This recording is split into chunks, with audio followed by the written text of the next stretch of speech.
All right, very good. All right, well, thank you guys for joining me. When you get a new machine, it's got all kinds of packaging on it. And so when it is packaged up, you can carry the machine kind of any way you want. But once you take off all the little cardboard pieces, there is a little conveyor belt on the inside. And let me change this view to speaker view.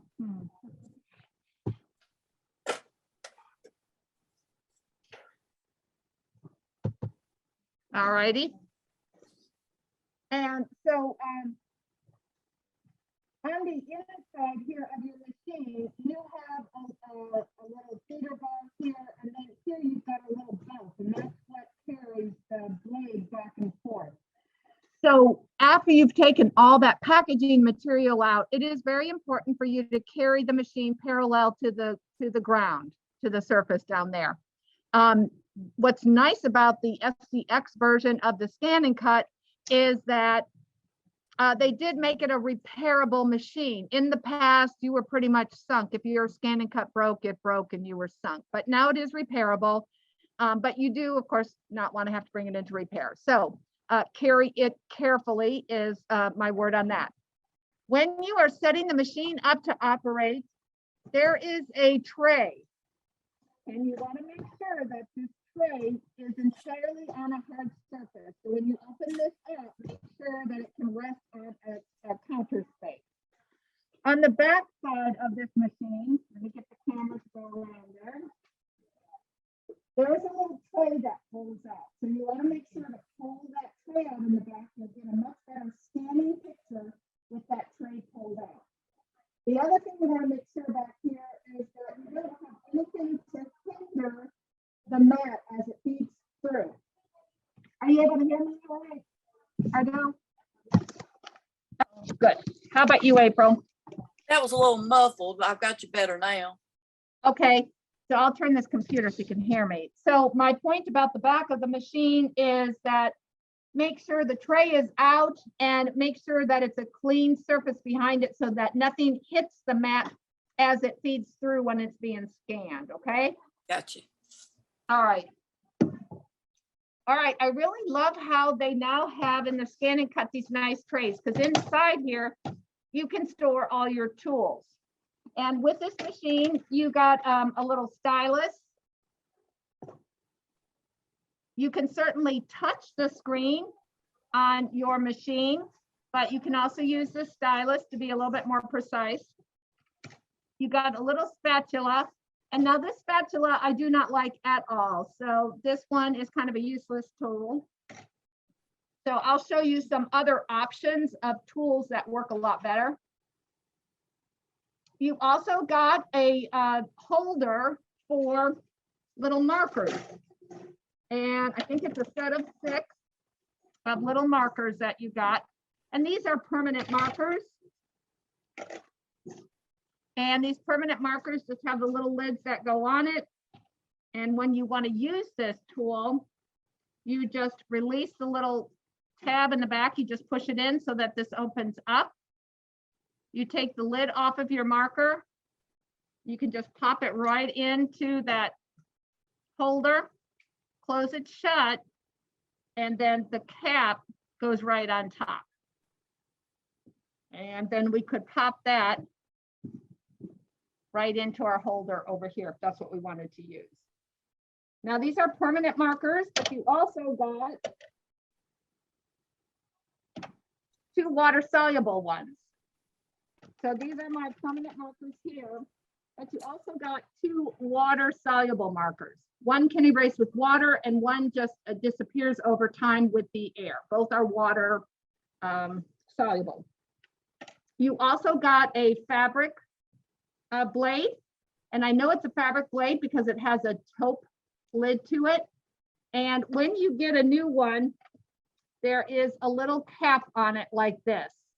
So just make sure to remove that cap, and very, very carefully, because through that hole, the blade is where it comes through. So the machine determines how thick it is, whatever you're cutting. And so we'll put that much pressure in order to reveal the correct amount of blade to cut whatever thickness you have on your mat.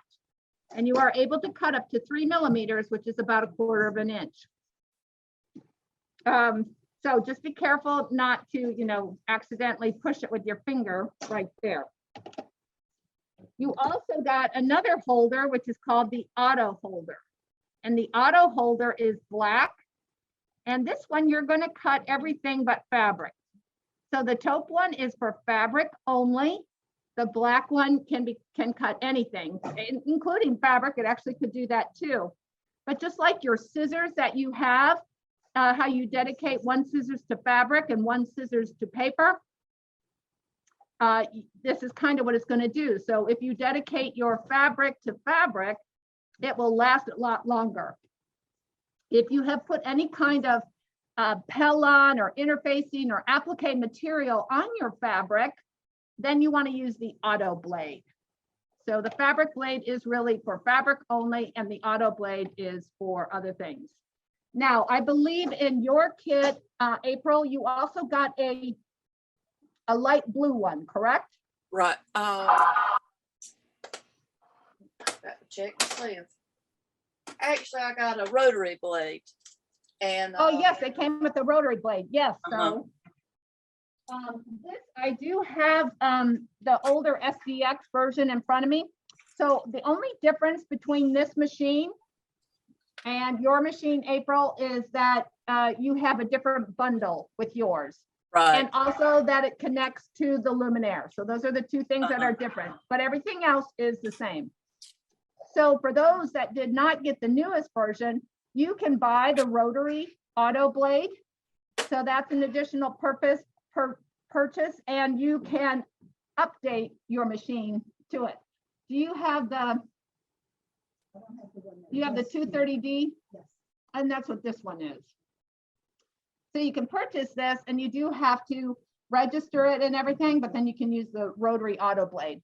And the rotary auto blade is just great for really thick materials. It acts just like a rotary cutter. So it's actually a blade that turns. And so you can do felt and flannel and wool and all those kind of thick things. So that's kind of nice. Okay. All right. The other things that you got were different mats. So this particular mat here is the standard mat. It's purple. And I believe that this machine came with the standard mat here.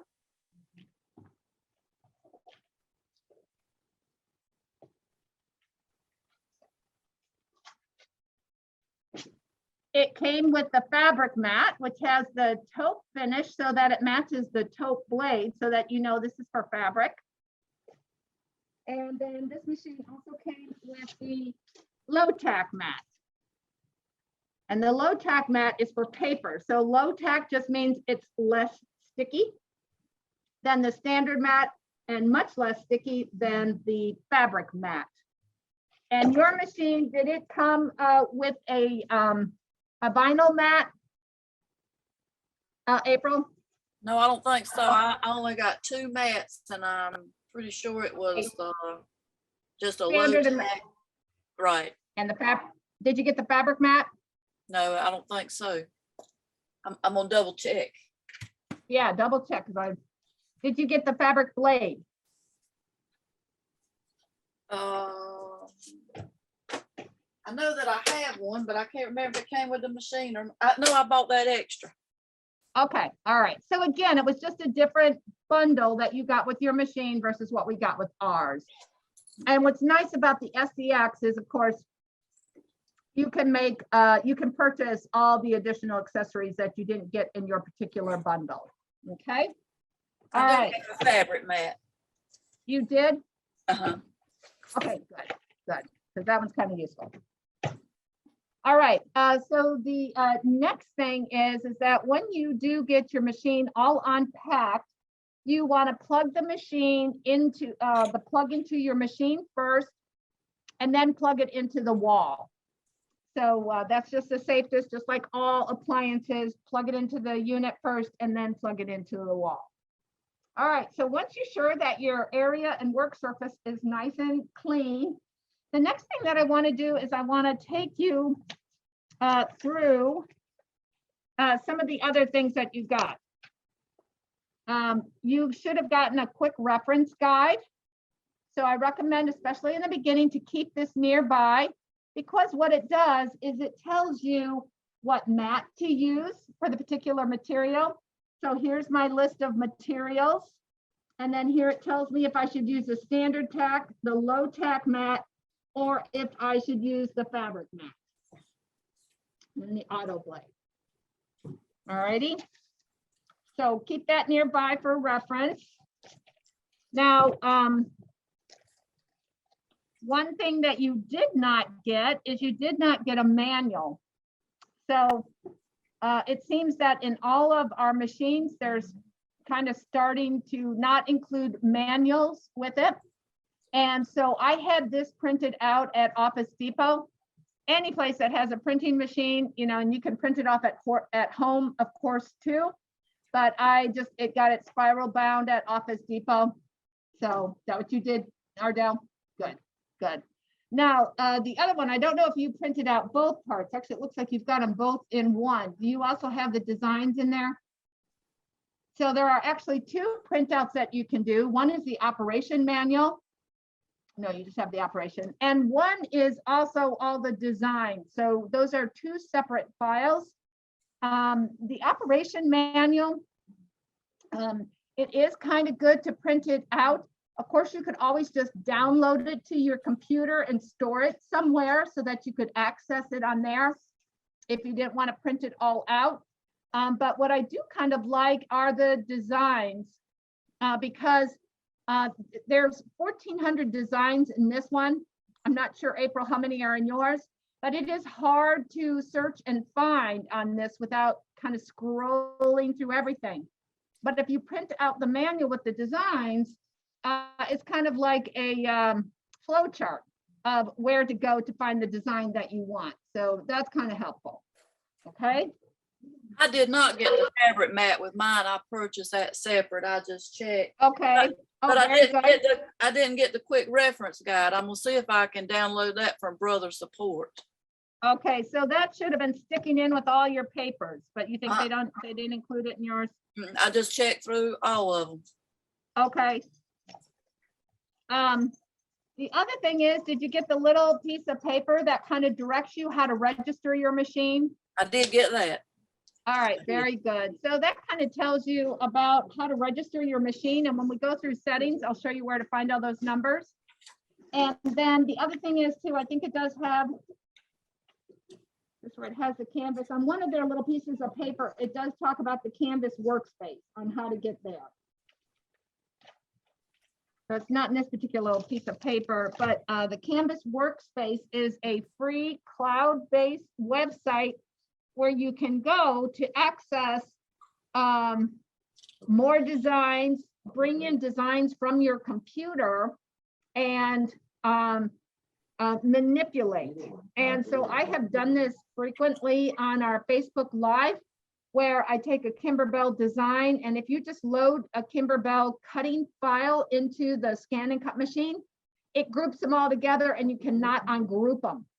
So if you take it to the Canvas workspace, you can ungroup them so that if you want to cut everything on the same mat, you can move your objects around to cut on top of the color that you want. So that's something that, again, I've been doing on Facebook, and I'll try to make a little tutorial on that at some point. All right. So next, let's go ahead and turn on our machine. So you do have to hold the power button down until you see it light up. And the first thing we're going to check is make sure that everybody is up to date. The machine does not know you're there until you touch the screen and let it know that you're there.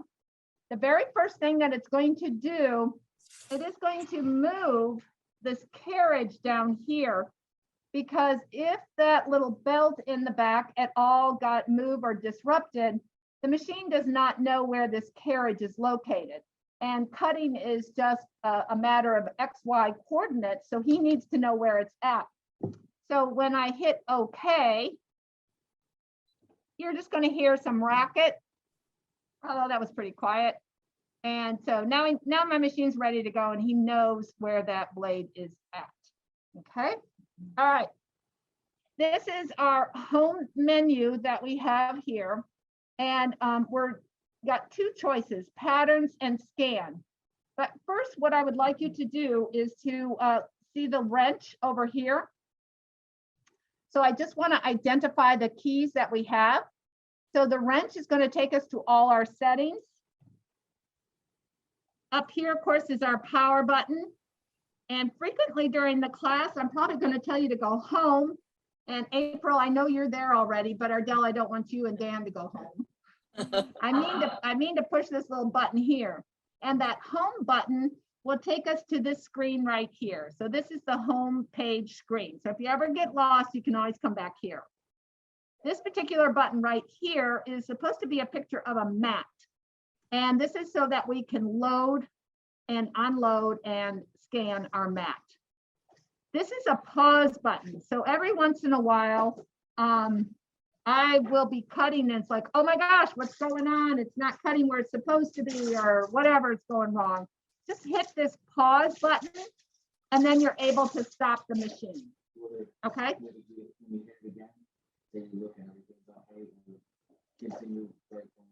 So Dan is asking if I hit that, will it just end everything or will it allow you to continue on if everything's okay? So what happens is you'll get a little okay or not okay reading on your screen and it will say, do you want to cancel or stop or something like that? So it will allow you to continue or to cancel and not do the project. Okay. One other thing I was just thinking that as Ardell was taking her piece of plastic off the mat. So one other thing to just know is there are little plastic sheets that come on top of the mat. Do keep that. These mats are lint collectors. And so keep that on there so that it doesn't attract everything in your house, dog hair, cat hair, all that good stuff. Yes. Yeah. So Ardell has already found one of my tips, and we're going to have how to take care of our mats and keep them longer. But one of them is you can just use the baby wipes. You do just have to make sure they're alcohol free and fragrance free. And you can wipe your mats and clean them. So that's one way that you can do it. So since we're talking about mats, I'll go ahead and finish up with those. So to keep your mats in good shape, like I said, keep them covered with that plastic, clean them with the wet and wipes, or you can just clean them with water. I've also just taken a washcloth and cleaned them with water. Or if it's really bad, which happened to me one time when I was doing felt, you can also just soak it in the tub. So just put it in your bathtub, soak it, and then you'll still have to, you know, kind of wipe it off with a rag or something like that. The other way that we're going to keep our mats longer is we are always going to do a test cut. So I'll make sure to show you that when we get to that point. And a test cut cuts a tiny shape. And so these mats, when you cut on them, they will kind of make a little bit of a groove in it when you cut on them.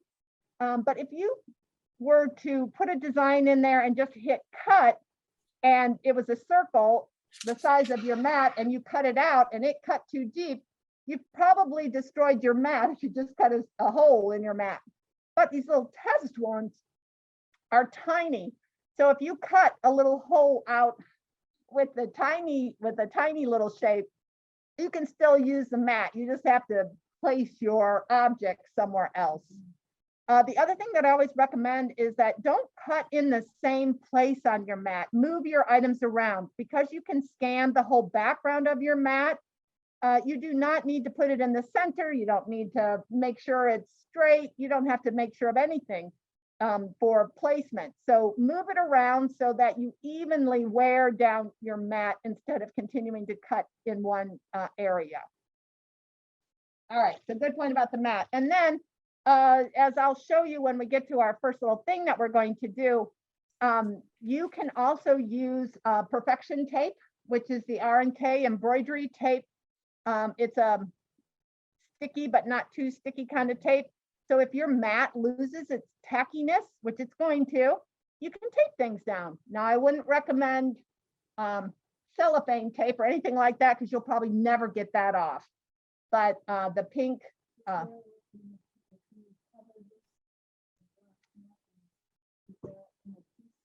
so Ardell is also thinking ahead. So what if your mat loses all tackiness, so it's no good? If you Google, you will see YouTube videos on ways to re-sticky your mat. Now, Ira, who used to work here, she tried the Krylon product. So the key on trying to re-stick your mat, and I say go for anything, because if the mat's not going to work anyway, you might as well do whatever you need to do. But on the edges, there is this black line that is not sticky, and your rollers go over that back line. So you do have to make sure that you don't get any stickiness on the outside of this here. So the things that I have heard of, and I haven't Googled it lately, so I'm sure people have come up with more ideas, but you can use masking tape, mask all the way around your mat, and then you can spray it with an adhesive spray. However, what Ira found is it made it way too sticky. So it was so sticky, it actually wasn't very usable until she kind of got it dirty again. I've used I this, have heard but it's difficult to find, and you just put on a very light layer with a sponge brush and let it dry and get tacky, and you can do it several times. Say that name again, April. It's Allowance. That's ALENES. Tack it over and over. Oh, okay. All right, very good. So it's kind of like a Post-it note kind of adhesive, huh? Right. Okay, very good. And then what did I hear somebody do with it too? 505. So I've heard people just use 505 too, which would be another kind of temporary adhesive. And that's an ODIF product, ODIF. So yes, if your mat's useless, yes, please, try something out. But the key thing is make sure, of course, don't do it anywhere near your machine when you're spraying anything, and make sure you keep those black edges clean so that the roller feeders will go over it without hindering it. Okay. All right. So now what I'd like to do is to go through our settings. And April, yours might be a little bit different. We'll find out. First, also, I want you to notice on the screen, I have a little Wi-Fi symbol up there. And since I am using this machine frequently in this store, I have it set up so that it automatically connects with my Wi-Fi in here. You can set up several Wi-Fi addresses. So if you go to a friend's to do crafts and that type of thing and bring your scan and cut machine, you can, just look and search for that Wi-Fi. So at home, in class, everything, you can add other Wi-Fis. Yeah. So Dan is asking if you tap on it, a couple things are going to come up. So this is where I can make sure to turn it on. And you do want to have it turned on when you are registering your machine in your Wi-Fi at home. Ask me how I know. I was trying to register and I forgot to turn the Wi-Fi on in this machine. And then if you do Setup Wizard, it's going to search for any Wi-Fi that's available in the area. And if you guys want to hook up with Wi-Fi, we have Quilts and Lace. Oh, where is it? Oh, here, Quilts and Lace Guest. All right, so right there. And so if we go on that, so let me go through this. All right, so I'll go ahead and tap on that one. And I'm going to say, okay. And it tells me that I already have the saved one. So I'm just going to go ahead and say yes.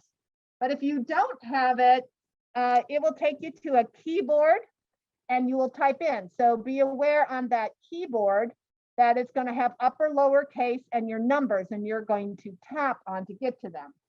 So for the Wi-Fi here, You have a piece of paper in there.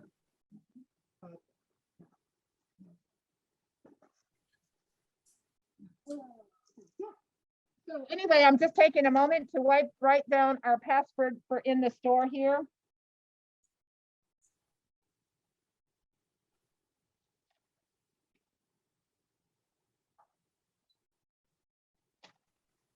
And they're all lowercase and that's an easy too.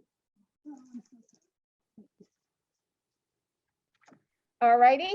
So once you have that, I don't think there's anything else in here. No. So I'm just going to go ahead and do my return arrow. Are you all hooked up at home, April? Got it right behind me, working on it. Okay, very good. And Ardell, how about you? Yourself?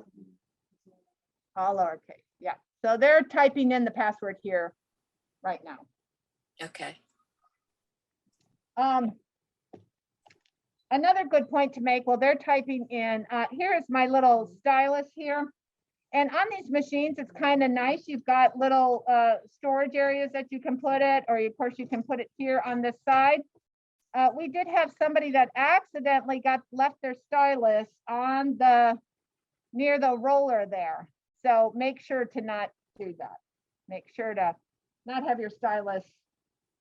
So keep track of your stylus. All right. Are you on? Yes.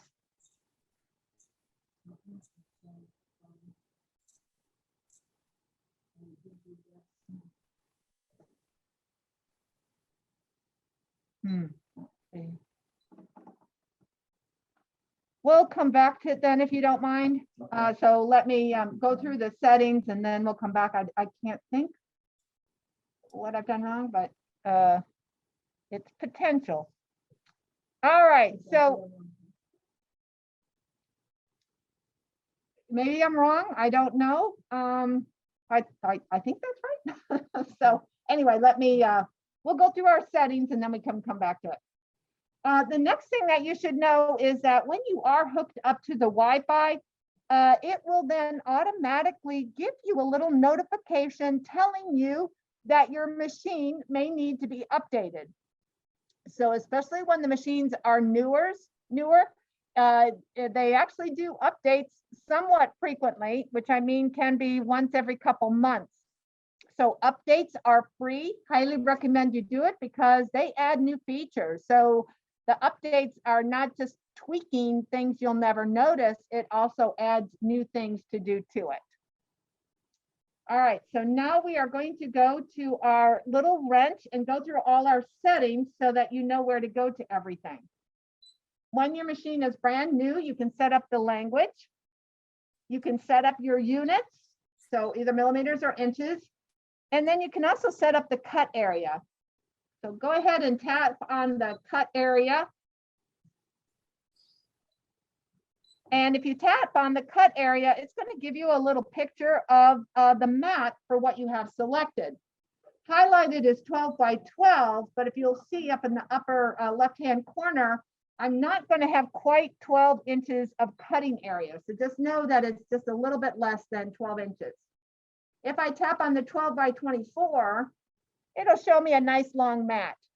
So if I do want to cut something on a 24-inch mat, which is an additional purchase, make sure that you have that on there or it's only going to recognize the first 12 inches. All right, hang on just 1 second, guys. Play.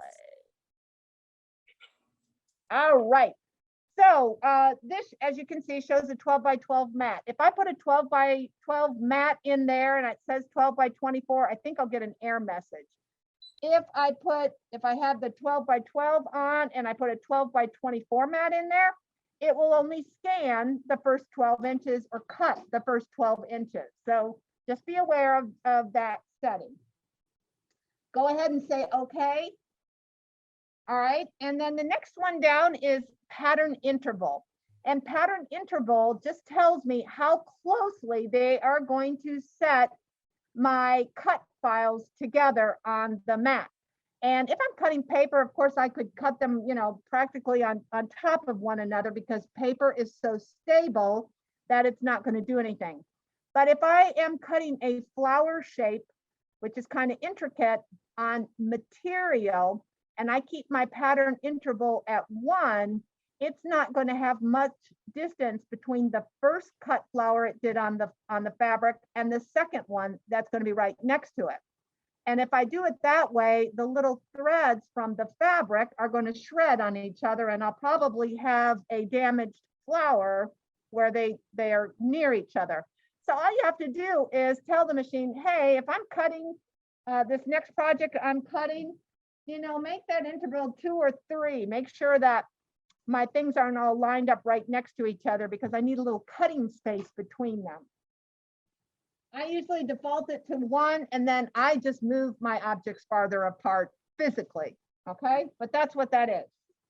All right, hit your single arrow going down. And this says background up at the top. I would suggest keeping it on that center one, which means that it shades or softens the background image. If I pick the first one here, whatever I scanned in is going to come in at full-blown color and darkness. And I can, of course, turn it off if I want to too. I've never turned my background off, but you can. But the reason that I keep the second setting for kind of my default is because when you bring in a cut file, the cut file is a black line. So it's just a black line that tells you what to cut. Well, if I'm putting in black fabric, black vinyl, black paper, you know, black anything, I am not going to see my design on top of that. So what happens if I select the second one, it's going to turn that black material into a gray material looking. And now I'll see my black cut line much more clearly. Next thing is the cut speed. This is something that I probably need to research again. When you watch them on the Facebook videos, or not Facebook, YouTube videos that Brother has out there, Julie Faith and Belzer is wonderful to watch. So please watch her. If you just type in Brother Scan and Cut, her name will come up. So it's a mouthful, but she's fun to watch, and she makes everything look super easy. And I am pretty positive she does not slow her cutting speed down. But if you're doing something intricate, you might want to slow it down to just get a better cut. Just so you notice here, when I put that up on 5, now all of a sudden my number is white and the background is black. That just shows the default setting of the machine. And then I can always change that setting. So I kind of recommend keeping it at 1. It's still pretty darn fast at 1. So anyway, especially for intricate, I would recommend slowing it down. Paper, you probably don't have to worry about, but fabric and intricate stuff, I would. Julie, F-E-I, I think it's either F-A-N or F-E-N. I'm sorry, I don't know right off. And Belzer, I think it's B-E-L-Z-E-R or B-E-L-Z-A-R. We can look it up at the end of the class. I'll Google it. Oh, you got it. Good job. How do I spell her name? B-A-L-Z-E-R, but it's a double hyphenated last name. Anyway, you'll enjoy watching her. She's so funny. With this machine, you'll notice that it likes you to say okay a lot. So to push the okay button. So she's really cute. If you're okay, I'm okay, the machine's okay, we're all okay, we can hit okay. So, all righty. All right, so the cut pressure there says auto cut pressure. And I think they have done an update on this machine that is making this machine more sensitive than it was in the past. So keep it on auto for now, because that's telling the machine, hey, I'm trusting you to determine how thick that material is coming on there and that you're going to pick the correct pressure to cut that material. In the past, what I was finding is that I would have to lower my pressure down like to -2, -3, because it was cutting through the mat. So this is where we can change how much pressure that blade is pushing on our mat. So if you're finding it's cutting in your mat too much, this is where we're going to go back and we're going to reduce the pressure so that it will cut less. Or if it didn't cut enough, we can up it to 1, 2, or whatever it might need. For now, we'll keep it on auto. The next one is with this new machine, I guess you can manually set it, but I don't recommend that. We got this great machine that's going to determine the correct pressure. So we're going to go ahead and let the machine set that. Go ahead and do the next page down. And on this one, it says cut amount. Now, in the last class that I did, we cut some foam core, and it was right at 1/4 inch. So it was pretty thick. So I'm going to keep mine on auto and kind of see how the machine does. I always just do a test cutting of it. But I can tell the machine, hey, I only want you to do 3 millimeters, or I want you to do 1 millimeter. So I can tell it that, hey, I know this is going to be something thick you're cutting through. So it might take 1, 2, or 3 passes to cut that out in order to go through the whole thickness. All righty. So that will probably come from experience as to know kind of what setting for the particular material. The half cut, if we keep moving quickly here, I hope to get to this. The half cut is when we're doing anything that is on a carrier. So that'd be if you want to cut stickers, if you want to cut sign vinyl, heat transfer vinyl, anything where you really don't want it to cut all the way through the material. Because remember, this machine is detecting how thick the material is on your mat. So if we don't want it to cut all the way through that material, we have to tell it, hey, only cut halfway through. And so we could turn that on. And then they have the setting for the pressure, just like they did with the other one, that we can change it. You can see I have mine at -1. So whatever project I did last time, I must have determined that I needed to lower the pressure in order to not cut all the way through that carrier material. Now here it's already got, since I got my machine updated, I've got the rotary blade on there too. So this now is the cut mode for the rotary blade, which is that additional purchase for our machine, Ardell, but did come with yours, April. I have never had to adjust the blade area, but if you do find that you're it's not quite cutting where you said it was going to cut, you actually can adjust, and it would take you through a menu.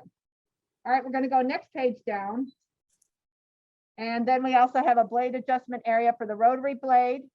We have draw speed, and I just have left this at the default setting of 3, and draw pressure. So this would be if I'm drawing with a marker, a felt tip marker, I probably don't need much pressure at all. So I'm probably going to leave it at 0. But if I'm drawing with a colored pencil or something like that, that might take a little bit more force to have that draw correctly. So I'm going to maybe up that pressure on that so it pushes a little bit harder. The next one down, and we're going to do this when we go into editing, is seam allowance. So I can change the seam allowance so that if I turn that on, I can tell it, hey, I need a 1/4 inch seam allowance, 1/2 inch, 5/8 of an inch, and I also have it in millimeters. So that you can leave. It's not going to automatically give you a seam allowance. In editing, I'll show you where you can add that, but this is where you can set how much of a seam allowance you want. So this would be for something like quilting or for garments if you're cutting out a pattern piece and want to leave a seam allowance on it. All right, next page down. Up at the top, we have fill. So if I touch fill, and then I touch fill pattern, if I wanted to use this machine for drawing, I can pick any one of these fill patterns to draw. So go ahead and select any one that you want. And then fill line spacing. So this just tells me how far apart it's going to make those lines that I've chosen. And then fill direction, if I want to, I can angle it. So right now I've got mine at 6. I'm going to go ahead and make it back to 0. But you can make it so that it's not straight up and down, so you can angle it. So you've got a lot of fun things that you can do on the drawing side of your machine too, because this machine, of course, draws and cuts. I'm going to say okay to that setting. All righty. And then here I have auto shutdown. So if you know that you're going to be working on this and then you're going to walk away and forget that you have it on, you can tell the machine when you want it to shut down. So you can set what increment you want for that. The buzzer sound, once you get used to this machine, you're probably going to want to turn that off just because it probably can get irritating. But it does also notify you that, yeah, I hit that. I actually touched that key, and yes, it's going to do that. So the buzzer sound can be turned on or off. How did you get to the shutdown? So they stopped making pages on this. What does your screen say that you're on right now, April? It stops at field direction. And you have nothing beyond that? You have no more arrow down keys? No, I've got an arrow to the right to pick a fill pattern. Oh, okay. And then how about on the, go ahead. and then it stops at field direction, and there's an X at the top. I'm assuming that's end of pages. Oh, yes. So just hit that X to get out of that little side window. I got it. Okay. I see it now. It doesn't matter, whatever you want it to be on. Okay. 0. All righty. And now are you back to this screen? Right. Okay, very good. Yep, the X just gets you out of little side pockets, okay, of, you know, kind of a flow chart kind of a thing. So I'm going to go ahead and go the next page down. And this is the opening screen. I have mine turned on because we've had this as a floor model. So it's just going to bring you the pretty little Disney screens, but you can turn it off and it will bring you right to the home page, which is the pattern and the scan page. Next one down, scanning, cutting position adjustment. Again, I've never had to do this, but again, if you're finding that it's just going a little screwy, again, you can go through this little adjustment window to tweak. Now, these are the next thing down are numbers that when you register your machine that they're going to want to have. Ardell, have you registered your machine? All right, so you guys are good to go. And so I'm at version 1.61. What version are you guys at? Good. What? Same? Oh, good. So we're all up to date. So just so you know, when I hit that Wi-Fi thing when we were first starting up in that left-hand corner and turned on, I could have gotten a little message saying an update is available. And so I could update this machine via Wi-Fi.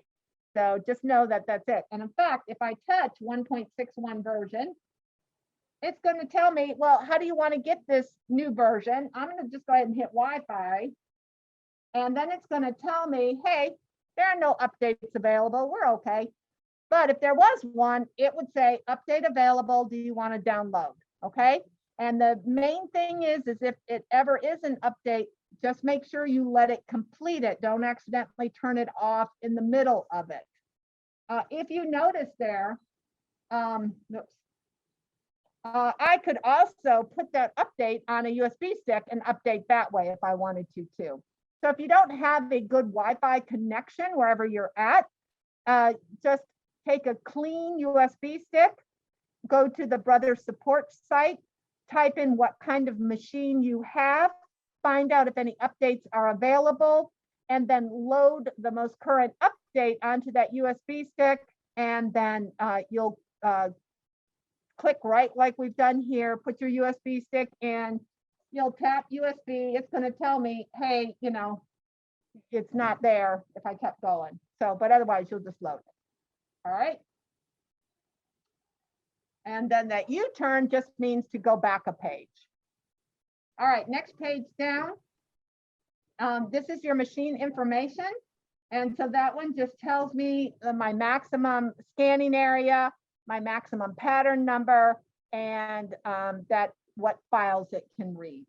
So as you'll see there, it can read Brother and Baby Lock files that are not only files that you can buy, you know, with a embroidery design like the PES format, but it also has PHC and PHX, which are the Brother baby lock files that are inside the machine. So if you ever save a design from your machine and you want to bring it over to your scan and cut, it can read those embroidery files that were saved from a machine, from a brother or a baby lock machine. All right, we're going to say okay. Then we have network, and we've kind of already walked through that, setting up for the network. And then the Canvas workspace, mine does say that I am registered. And if you haven't, yeah, I think you said, April, you are registered now? Yes. Okay, great. All right, so next page. Oh, by the way, just so you can see, if we go hit on that, it tells me what my login ID is. And I actually could change then this machine or delete it. So if you ever do want to sell your machine, you can actually delete your information and then the next person could register it with their stuff. Now, any new updates that you got, oops, sorry about that, guys. So like if you did get, you know, the rhinestone kit or the sticker kit or anything like that, that's actually all located on your Canvas workspace. It is not on this machine. So if somebody takes this machine, if you sell it, whatever, they will not have access to those upgrades. You will just be able to connect all those upgrades that you purchased with whatever next machine you purchase, okay? They would have to purchase a separate one. All right, next page down. Oh, well, I mean, back to the page I was on. Premium functions. So this is where I can turn on or off premium functions that you can get with this machine. So they've got embossing, foiling, all kinds of things. And I keep them on just so that I can see the icons on my machine. If I turned them off when I was in an area where I could use the emboss feature or the foil feature, then those icons would just not be there for me to see if I turned it off. So I just leave it on so that I'm aware that it's there. But if you don't have those premium ones, you can turn them off. All right, I'm going to go to the next page. Oh, and then this is just the another page of premiums. So this is the paper piercing one, which is kind of cool. Great for card letters and stuff. And I'm done with that, so I'm going to say okay. All righty, and we're at the end of the window because these are grayed out. So we've gone through all our settings. Are there any questions? And we can hit okay. Any questions about any of those settings? All right, great. So just so that you know where you can get to them. All right, the first thing that we're going to do, we're not going to actually cut, but we're going to, well, actually, I'll let you guys cut. So do you have, are your mats are brand new then, right, April? Yes. All right, so what we're going to do is I am going to have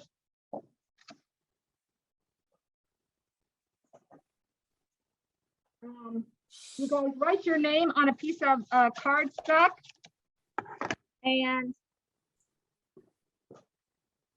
we're not going to actually complete this project, but what I'm going to show you what to do is how to make a little place card. So this is a little place card, and it's got 3 shapes. And then you just fold it up and then you can glue or tape the top part, and those would be what you could put in front of dinner plates and everything. So the first thing that we're going to do to just demonstrate how to scan things in is I'm going to have you write your name on a piece of cardstock.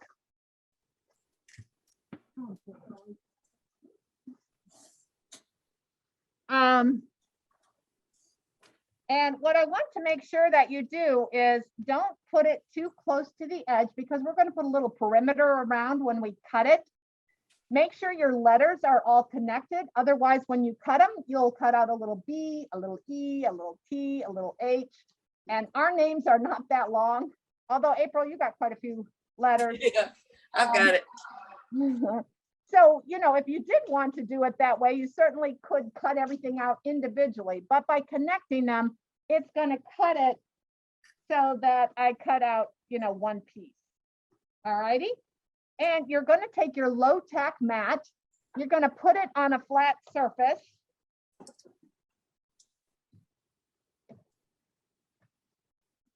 So I've got my mats over here to the side.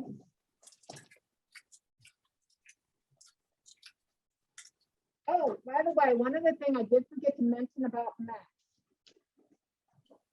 Because we're going to also talk about how to feed these mats in.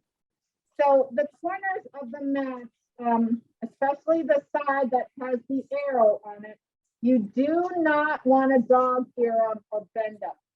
If you bend them, there's a good chance that the machine will no longer be able to feed that mat into your machine. It will reject it. And you only have the side with the arrow on it in order to feed it in. So keep these mats nice. Something that we have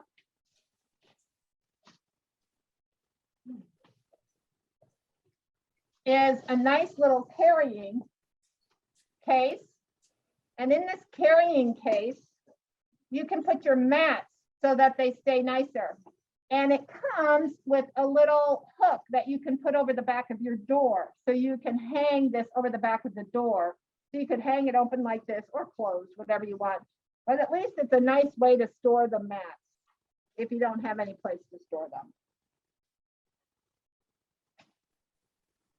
All right, so go ahead and now my low-tack mat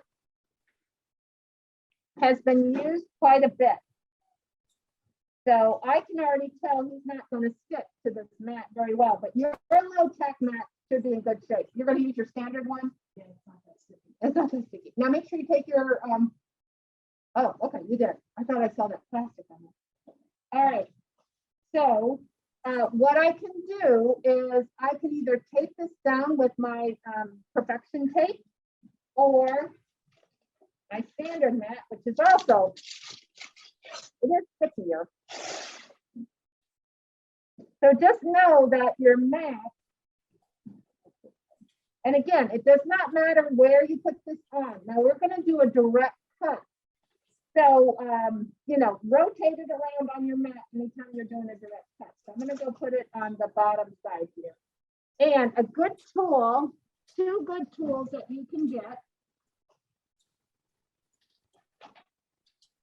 is if you've ever done any paper crafting, you probably have a brayer. So this one's excellent. It's especially good for fabric. Or you can use the squeegee, and this one's particularly good for sign vinyl and heat transfer vinyl. So I'm just going to use that one today, the little squeegee. So you want to make sure that you have it on flat and that it's sticking so that it does not shift on you when you scan it in. So I'm going to go ahead and take my mat over to my machine. And I want you to notice on your machine, this is that roller bar here that's going to feed it in. Or actually, it's going to be the little roller pads here that do.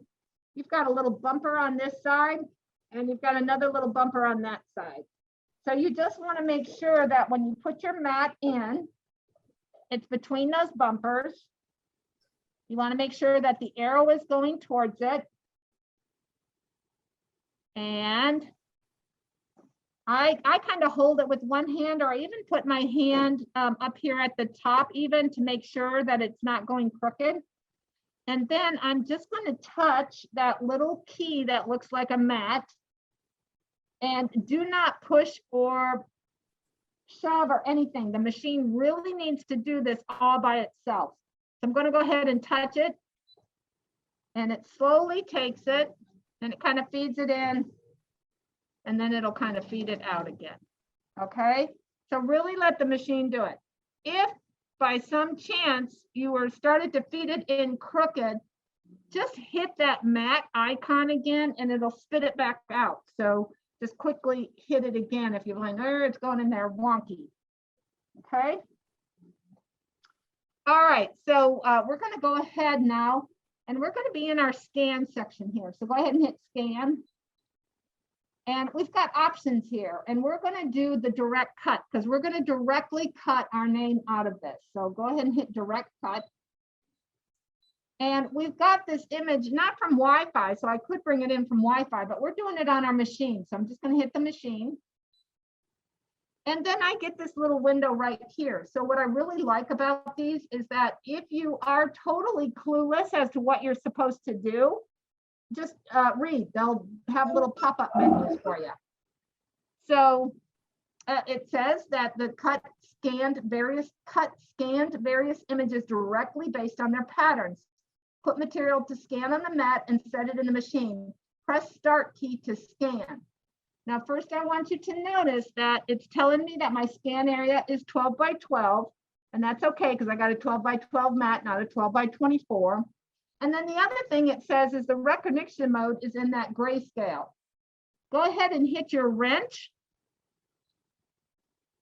And you can see here that if I need to use color imaging, which is a much more precise imaging, I could hit the color window. And this is where I can also change what size my mat is. Now this grayscale here, that does not mean it's scanning in gray. It's going to scan in color, but it's not going to be as high definition. We obviously only have one color on this right now, so we know we're good to go. I'm going to, a little bit later on, show where the color mode might be used. But go ahead and say okay. Now, one other thing before we start that I also want you to look at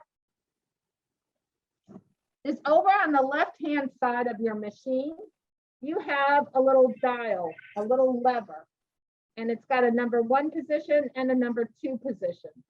Mine is on number 1 right now. Number 1 is going to give me also a higher definition. And what it means is that I don't have something really thick. If I put something thick in there, my machine is even probably going to tell me, hey, you need to move that lever up to number 2. So the machine is really good about telling you, hey, you want to think about where that lever position is. If I had it on 2, it might not tell me to put it to 1. So I usually keep it on 1. And then if I did put something thick in there, the machine usually tells me, hey, pay attention. This is thicker than you want it to be for lever 1. And all that has to do with is how far that bar is down, or the scanning camera. All right, so we're going to go ahead and hit start.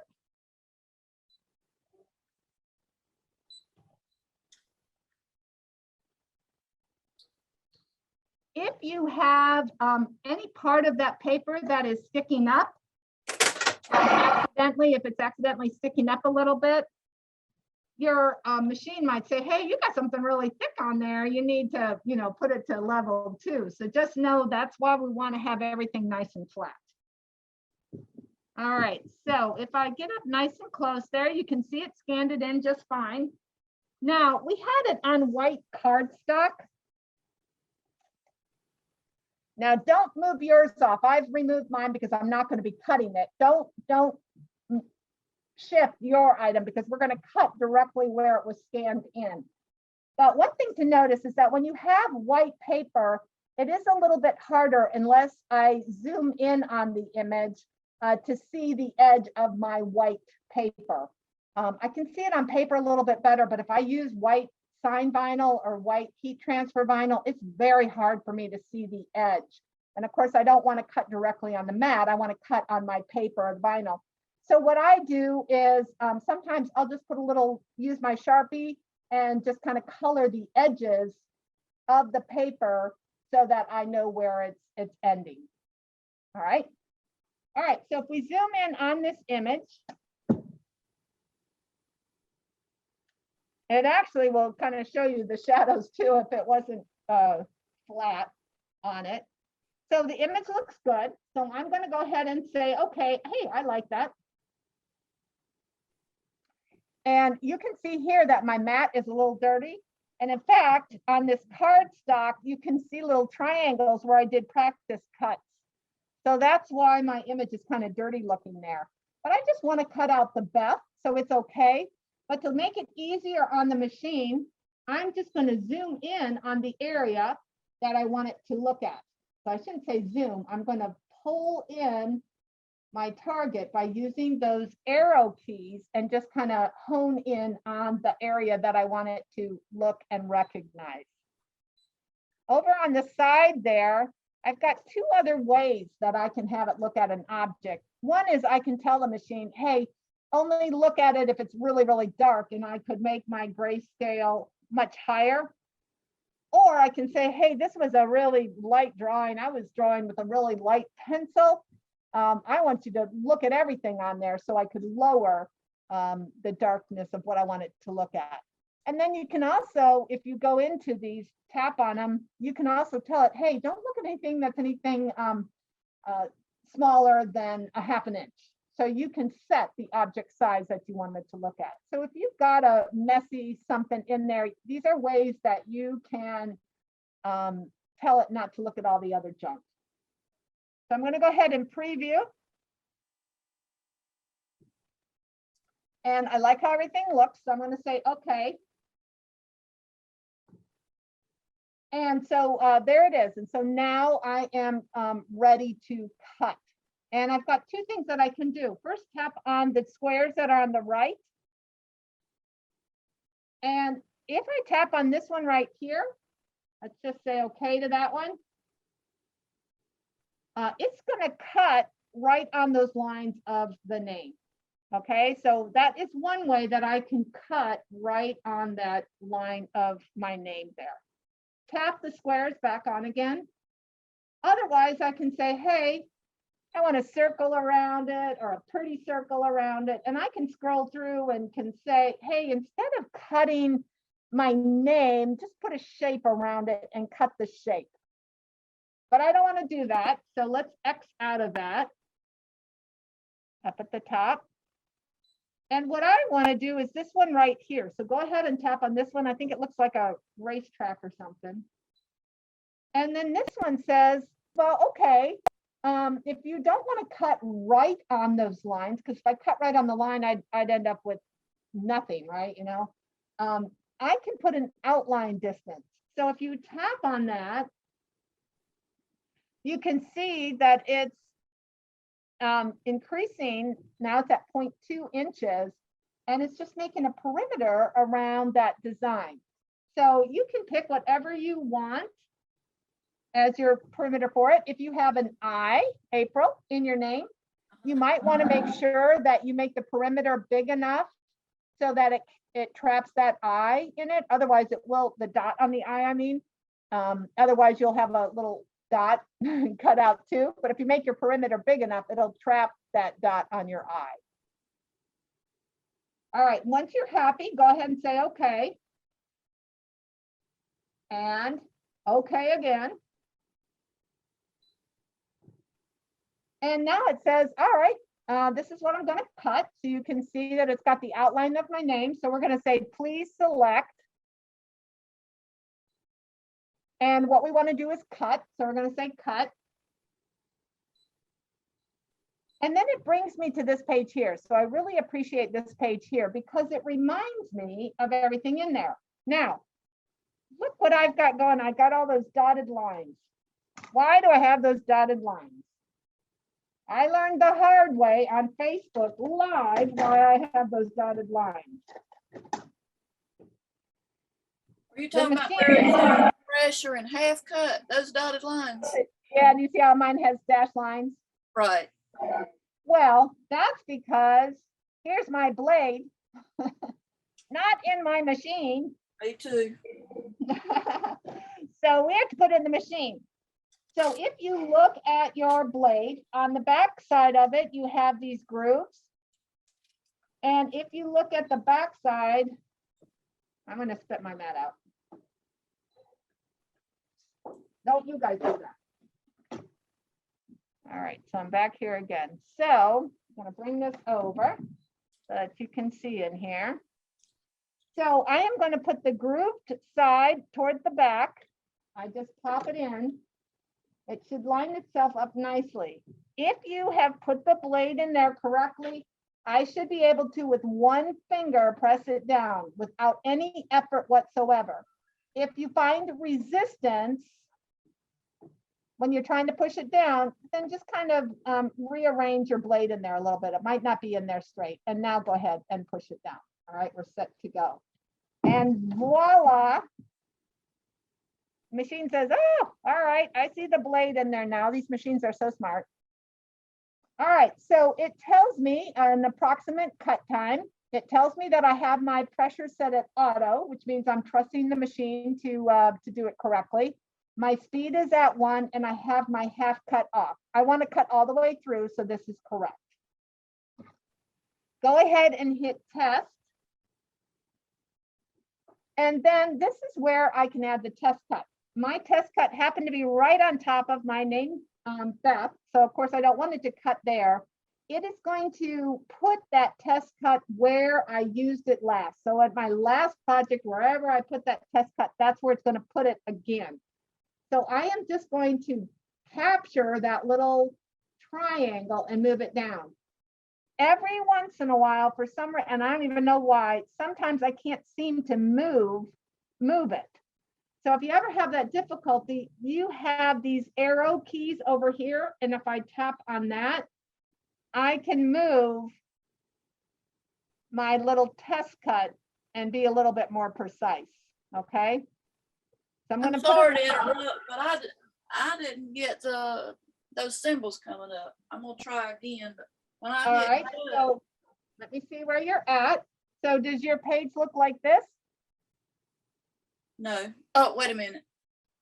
Yep, I got that page. Does it have anything highlighted in red? No. And yours might be up at the upper left-hand corner. The very first time you do it, I think it usually puts it up here at the upper left-hand corner. No, I don't have one at all. All right, so let's do our return arrow. See the little return arrow up at the top right? Uh-huh. Go ahead and tap on that. That's going to take you back a page. And now, do you see the test?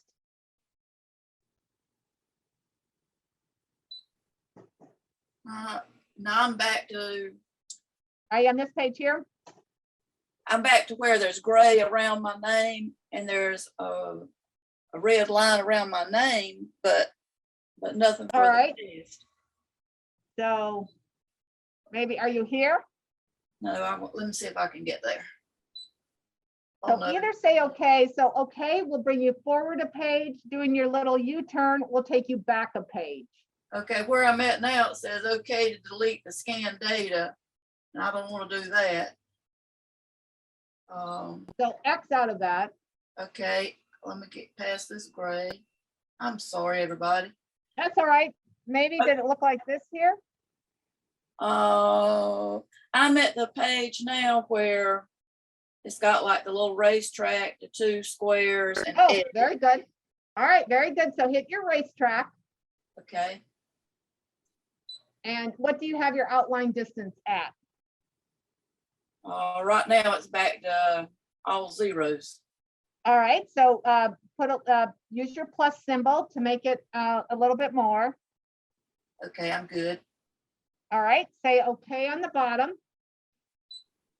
Okay, Say okay again. okay, And now are you on this screen here? yes. All right, do the please select, Okay, select cut, okay, and are you on this page? yes. All right, hit test. And Gotcha. mine populates as a triangle. What is yours doing, Ardell? Triangle. Oh, you all have triangles. So if you were to read your manual, and I haven't done it in a while, so I do kind of forget, but there's more symbols here. So I can make any one of these. My test cuts are my test draws right here. I think each of the shapes are for different things like vinyl, fabric, paper. But I don't change it. I just keep the triangle, and that seems to be a good enough test cut for me. So I just keep the same size. I keep the same little triangle, and that's what I have as my test cut. And then do you have a little triangle then, April, on your page? I do. All right. So what you want to make sure to do is that that triangle is on your piece of paper. You don't want it up here where I don't have a piece of paper at all up there. I don't want to do a test cut there. I do want to make sure that I have it down here on the paper that I drew my name on. We all good? Oh, I'm trying to move it. It's not on the paper. I can't even get it to move. All right, so if you can't get it to move, see these arrows here, this Gotcha. little compass thing, tap on that. Got you. And now use your keys to move it. Okay. All righty. And if you need to zoom in so that you can see that piece of paper that's white. See, I can see my little edging here and I can see my little line I did there. Can't see the top very well. But anyway, I can make sure that my test cut is on my paper. Got you. And once it's there, I'm going to say okay to that. I'm going to say okay to that. And now mine is grayed out, my start. Your guys's won't be because you got a mat in there, right? I took my mat out, so that's why it's not going to let me do this. So go ahead and hit your start key, and it's going to cut only your test triangle. And do you have your settings the same as mine, or did you change them? Because like I said, with these updates, it seems to be cutting differently. Before, oh my gosh, I had to make it like, you know, -4 sometimes to cut lightly enough. So the reason that I have you guys put the triangle towards the bottom, let me get my mat here. So here is my mat with my name on it. And the reason that I have you cut the triangle out towards the bottom is I haven't cut my name out yet. So I want to be super careful that I don't move this piece of paper. If I were to put my triangle up at the top, then I have to lift up from this way to get to it. And that's highly likely I'll move my paper. So if I put it on the bottom, it's just a little less manipulation. So the first thing that I look at, and by the way, this is when I love the spatula, the metal one, because then I can gently lift up this paper. And the first thing I look for is, did it cut all the way through my cardstock? So did it cut the triangle way through? Did. So remove the little triangle that maybe is still stuck to your paper. And then look at the cut line it made. Now, if it's just a tiny impression, and I'm trying to find one right here.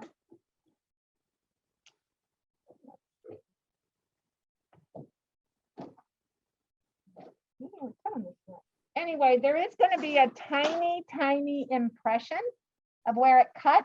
But if it looks too deep, what we're going to do is we're going to stop the machine. Actually, let me go ahead and load my mat again.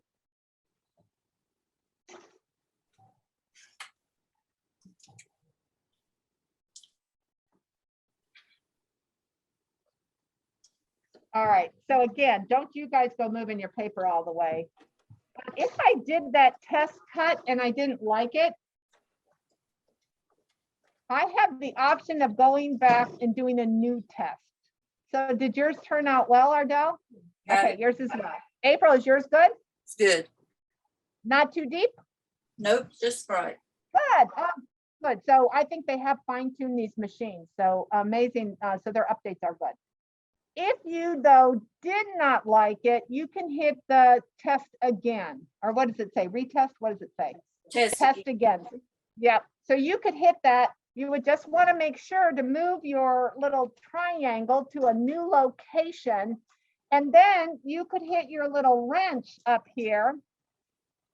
And you could say, oh my gosh, it cut too deep. And you could lower your pressure to whatever you thought it should be. Say okay, and then you could retest again. Okay. All righty. So if you like everything, go ahead and hit start, and it's going to cut out your name.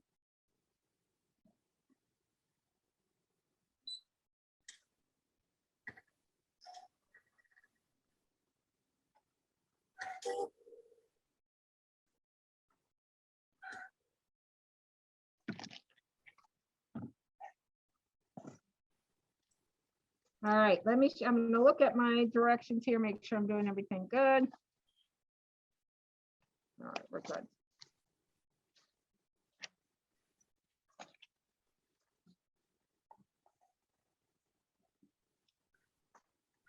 All right, how's everybody doing? Good. Oh, notice how quiet the machine is. I It's so know. quiet. Every once in a while, I have somebody in class with the older scanning cuts and they are so noisy. All right, so that was the first part of our project that we're trying to do is just cut a name. So we could write everybody's name and do it that way. So go ahead and hit your home key. And it's okay to delete the pattern, so say okay. And I'm going to spit my mat out. And when you are done with the mat, which we're down for a little bit here, go ahead and take it out of your machine and just make sure to cover it with that plastic. Oh, yes, sorry. Please, yep, go ahead and remove your paper. And again, it's better to do it on a flat surface so that you don't accidentally wrinkle your mat. And then, like I said, use that nicer spatula, which that is a set you can purchase also. And it looks like that. Another set that that is available is you can buy the tool kit in a nice little container like this. And so it comes, I've taken everything out. This comes with the little spatula. It comes with another stylus. It comes with tweezers, which are useful. This weeding tool is especially good for sign vinyl. And then it comes with the nice metal spatula. So it's, I think it's $50 for that whole set. All right. All right, so we want to be back at our home screen. So hit the home button if you're not here. Go ahead and hit that little house.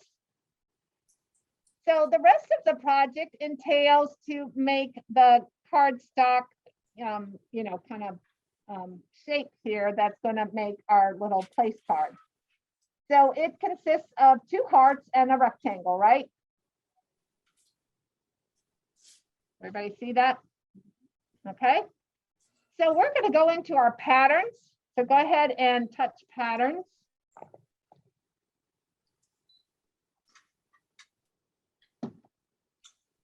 And this is when I really like that printout of shapes. So you probably just saw a manual and then didn't even see that it had one with all the artwork that was in it. So that is another download that you can do. And anyway, what's nice about it is that you can see I've got 2 pages of the headers. And here I'm on my second page here. So in this one, here are stencils. The little teacup there, I've got all kinds of stencil shapes.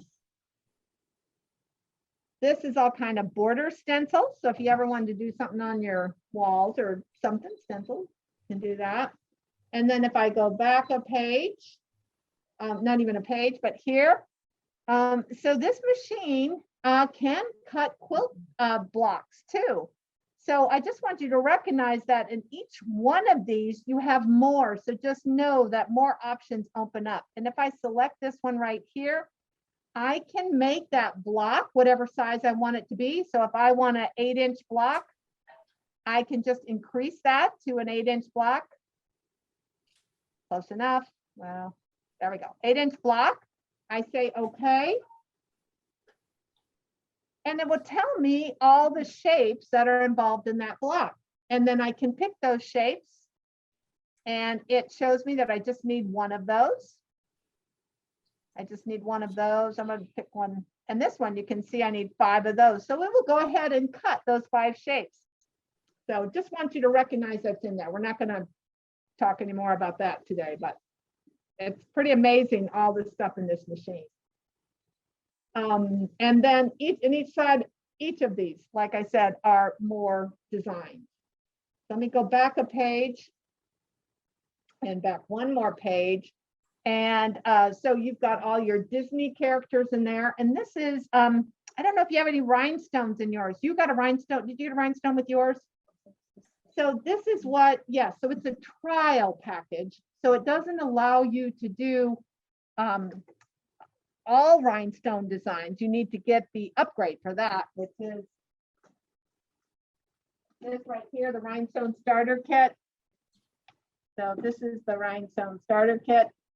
And when you purchase a starter kit like this, it's going to give you a code so that in your Canvas workspace, you can create these designs. And so in your starter kit, it lists all the things that you get so that you can create rhinestone designs or whatever you get. But for the trial one, they just give you a few designs that you can do right away.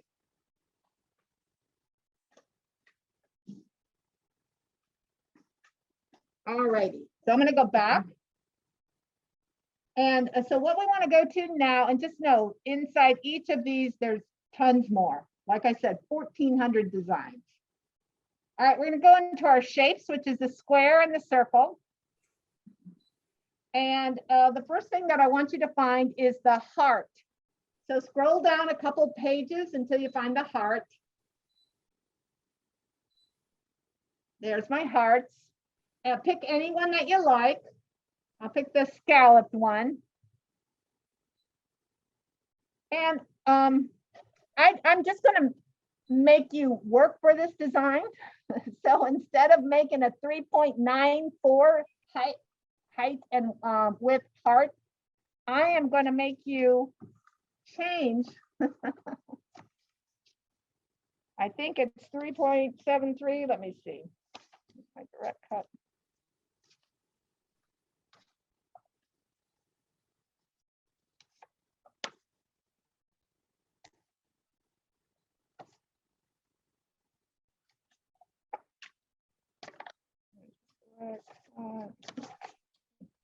So I'm trying to find my sizes on this. Hang on.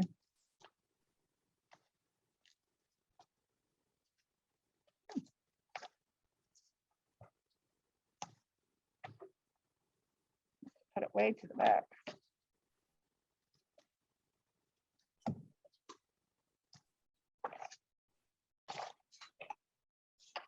Well, what did I do with it?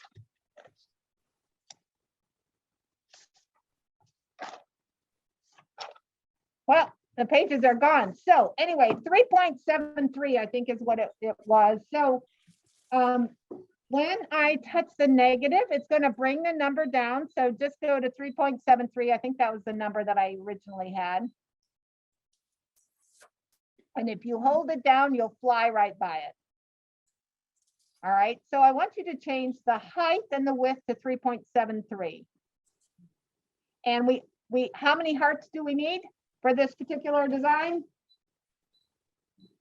2. So go ahead and make it 2. And let's go ahead and set that. All righty. When it brings it into your workspace there, you'll see it just lines them up right next to another. And this is what I was talking about, that interval. So see how close it puts those hearts together? So if I wanted, and if I knew I was going to cut this out of fabric, I can just move it. I mean, I can just move it like that. But you could also set your interval up so that it, you know, won't put them quite so close together. All right, I need to add another shape, right? I need to add a rectangle. So let's go ahead and hit add. We're going to add a pattern.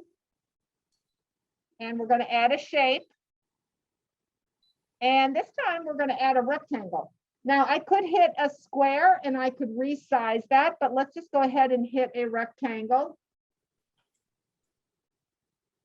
And it's bringing it in so that it's 2.76 high and 3.94 wide. And like I told you, I just want you guys to work for this. So this heart, we just made it 3.73, right? So if I wanted to make the width of that rectangle the same width of my heart, I could hit this negative. But look how it's not only changing my width, but it also changed my height. So it's proportionally changing it. And I want my height to be something different. I want my height to be 1.78. Well, we'll make it 1.73 just to make it easier to remember. But if I try to get this down to 1 point, whoops, see if you push it down, it'll go way too fast. If I want this 1.73, now my width is all wrong. So in order to just work with one dimension at a time, all I have to do is go over to the little arrows with the diagonal going through it and go ahead and touch on that. And now when I hit the width, it's only changing the width. It is not changing my height. So I'm going to make that 3.73. Whoops, too far. You doing all right at home, April? I'm doing it. All right, good job. And for the rectangle, we just need 1. So is everybody good with setting the height and the width? Good. All right, so go ahead and say okay or set. And now I've got my 2 hearts and my rectangle, but they're not in the order that I need it to be, right? So I am going to do this again, have you guys do it the hard way. I'm going to do it the hard way. And that's because I just want to show you the different editing features on it to do it. Because there's more way than, there's more than one way to do things. But I just want to show some of the things that you can edit.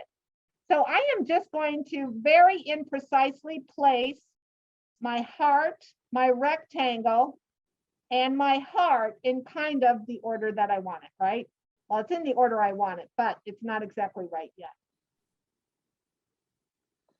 So now I'm going to go over here and I'm going to hit edit. And this is where I can do a lot more editing features. We're going to come back to this page in a moment, but we need to go deeper into the editing and hit object edit. Right now, you can see my red line is around that bottom heart. And I'm going to have to rotate that heart, correct, to make it in the orientation for my little project. So I'm going to go ahead and hit object edit. And right up here at my upper right-hand corner, I have a square with a little arrow going around the corner of it. So go ahead and tap on that. And this is where I can rotate. So sometimes I may need to rotate things minutely, but this one I'm going to do 180, right? So I need to hit 90 and 90 again. And now it's rotated my heart until it's upside down. So now I've got everything in the correct order, but they're not attached. So what we're going to learn next is how to group things, how to align things, and how to weld things. So go ahead and say okay. And say okay again. And now it brings me back to this page with the 3 red squares. And this is where I can group things. And when I have more than, or I shouldn't say group, select more than one thing, and then I have the possibility of grouping it. If I want to use my alignment feature, I need to select more than one item. So I'm going to go ahead and tap on those 3 red squares. And I've got 2 options here. We're going to select this one here. And that just means it's going to capture everything that was on my screen. But perhaps I'm doing 2 projects at once. So maybe I had some items up here that I did not want to be in my grouping. Then I could tap this one and I could zone in on the area that I wanted it to select. Okay, right now all of them are selected, so it doesn't matter. So I'm going to just go back and keep this one here highlighted, and all 3 of my objects are selected. They can still move,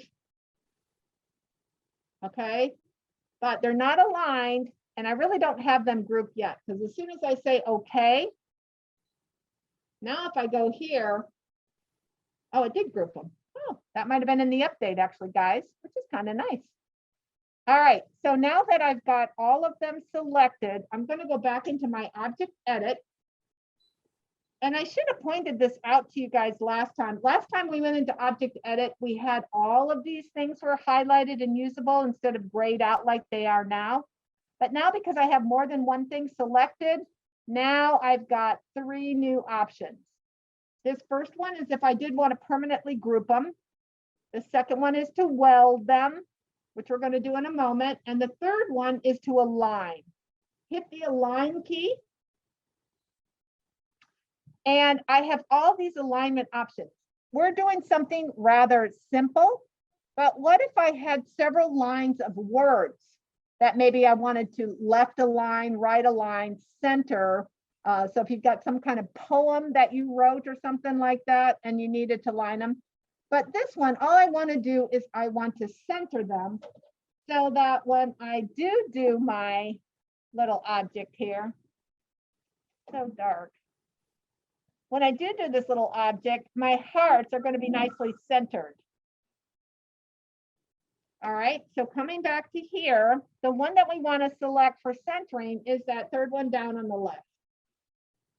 So what Hey, it's gonna do I'm the problem child. I think I went ahead one too far. How do I get, I'm on the page where the red lines are around and I just got square blocks. I think I did one too many. Okay. Okay. So let me just say okay to this and okay to this. Are you right here? No, I went past it. I think I saved one too many. I don't have a red line around anything and I've got. All right. Well, by either saying or okay or using your reverse sign up in the upper right-hand corner, go until you find this page here. That's it. I don't have, wait a minute, a reverse page. There's a little U-turn up here. No, I don't have that. That's why I said I think I went too far. Let me see. So you should either have okay or that's where I'm at right there. you're right here. All right, then you just have to go to edit. So hit edit. I'm back. Okay. Okay. I'm And there. then are all 3 of your items selected? Yes, I have red marks around the red square. Great. Now hit object edit. Okay. And then you want to hit the alignment key on that lower right above okay. And then you hit that. I want you to hit the third one down. That's going to center them all. Got it. Okay. All right. Okay. So all it did was center them all like this. And you can see you got several options for alignment. All right. Go ahead and say okay. And okay. And now what I want to do is I only want one selected. I have to go back. Boy, see, they changed. So when they update them, they do change. It used to be I could touch it and would unselect it. But I've got all 3 selected and I only want to move one at a time. So I am going to go, oh, there we go. Just hit the side of your screen. That got rid of it. So make sure that you only have one item highlighted. Is everybody on this square? That's all right. That doesn't matter. Are you here, April? No, and I hate to be the problem. I grouped them like you said, but I know I've got the top part way far apart from the. Right, but do you have them centered? Did you align them so that they're nicely centered like this is here? I do. Okay, great. Touch the side of your mat here and it will unselect all of them. So just touch over here on the side of your screen there. Now, do you only have one selected? No, they're still saying all of them with a red outline. Are you touching to the side? Uh-huh. Well, touch your units then. If you touch them, does that? No, they're staying the same. What is it saying? It's not saying anything, but I've got a red square and a red crosshair in the center of everything. Okay, so I'm not quite sure why that's doing, but another way to get out of it is go ahead and hit your 3 red squares. Do you see your 3 red squares? Yeah, I got to go back for that. No, wait a minute. Oh, I just. Get to this page right here that you see me on. So find that page right there.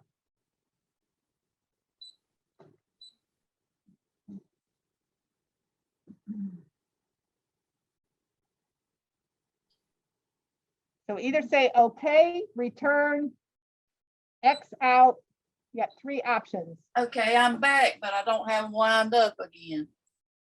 All right, so then you need to touch your 3 square. Are they all selected? No, Do you have red boxes? we're not on the same page. I've got like a dozen little things, and one is in the middle has like the racetrack. It's got Are a you little, here? Are you on this page? yes. All right, Whatever. say okay. Hit okay. Okay. Alrighty. Now, Now I'm where Alright. you're at. hit the 3 red squares. Okay. Hit the red box with the square and the triangle. Okay. Say okay. Okay. Hit object edit. Okay. Hit the alignment key, which is this bottom one here, bottom right above okay. You see that one? Uh-huh. Say okay, hit that. Select your 3rd one down on the left. Beth, just go ahead with everybody. I'll catch the replay. You'll be all day with me. I'm on that What did page you- now. I only have one thing highlighted in red. All right, so go back and say, and hit okay, and go back to this page. Okay, Are you here? I am. Hit your 3 red squares. Okay. Highlight so it's blue and looking like this, that red square with the circle and the triangle on the inside of that box. Got it. You got it blue? All right, are they all selected now? I do. All right, say okay. Okay. Now go into object edit Okay. and then hit your alignment key, which are the 2 rectangles on the lower right. Did it. Hit the 3rd one down. Got it. Are they all aligned now? Wind up. Good job. All right, say okay. Okay. And now, when I'm in this page right here, if I touch the side of my mat, not on one of the objects, it only has 1 highlighted now. I'm with you. Okay, good. So say okay to this. Okay. Now, are you on the screen here? I am. All right, so because I don't want to put my stylus on the screen and start moving because I will unalign them, I am going to use my little crosshairs over here, the arrows, and I'm going to move my shapes with that one. Okay? Okay. And I actually would have preferred to have my heart, so I'm going to touch my heart to highlight the heart. Doesn't matter top or bottom. But instead of moving it on here, I'm going to use my arrows and I'm going to gently lower that heart until he intersects with that rectangle. Now, when you're making something like this, I did a very poor job on my example. So where this heart intersected, I intersected it too much. I intersected it so much that when I put my next heart on top of it, it's distorted, you know, that part would be lost. This one here is probably about right. You want it to intersect with the rectangle enough so that it's going to be won't tear right off. So you don't want it so little that it will fall apart as soon as you cut it off. So intersect it just enough, but not too much. And then try to make it even, which mine was not. So I can zoom in up here. And I can have a nice close look at it. And then over here, I can say, oh, I think I need to intersect it just a little bit more. So I can move my heart down a little bit. That looks pretty good to me. Now these keys over here change my view on the map. I'm going to touch my heart on the bottom so that now he's selected. And then I'm going to use my arrow keys over here on the upper right. And I'm going to move that baby up a little bit to intersect with the rectangle from the bottom. And I'm going to try to use the grid on my background image to get that second heart in about the same amount, and that looks pretty close to me, that my top one is.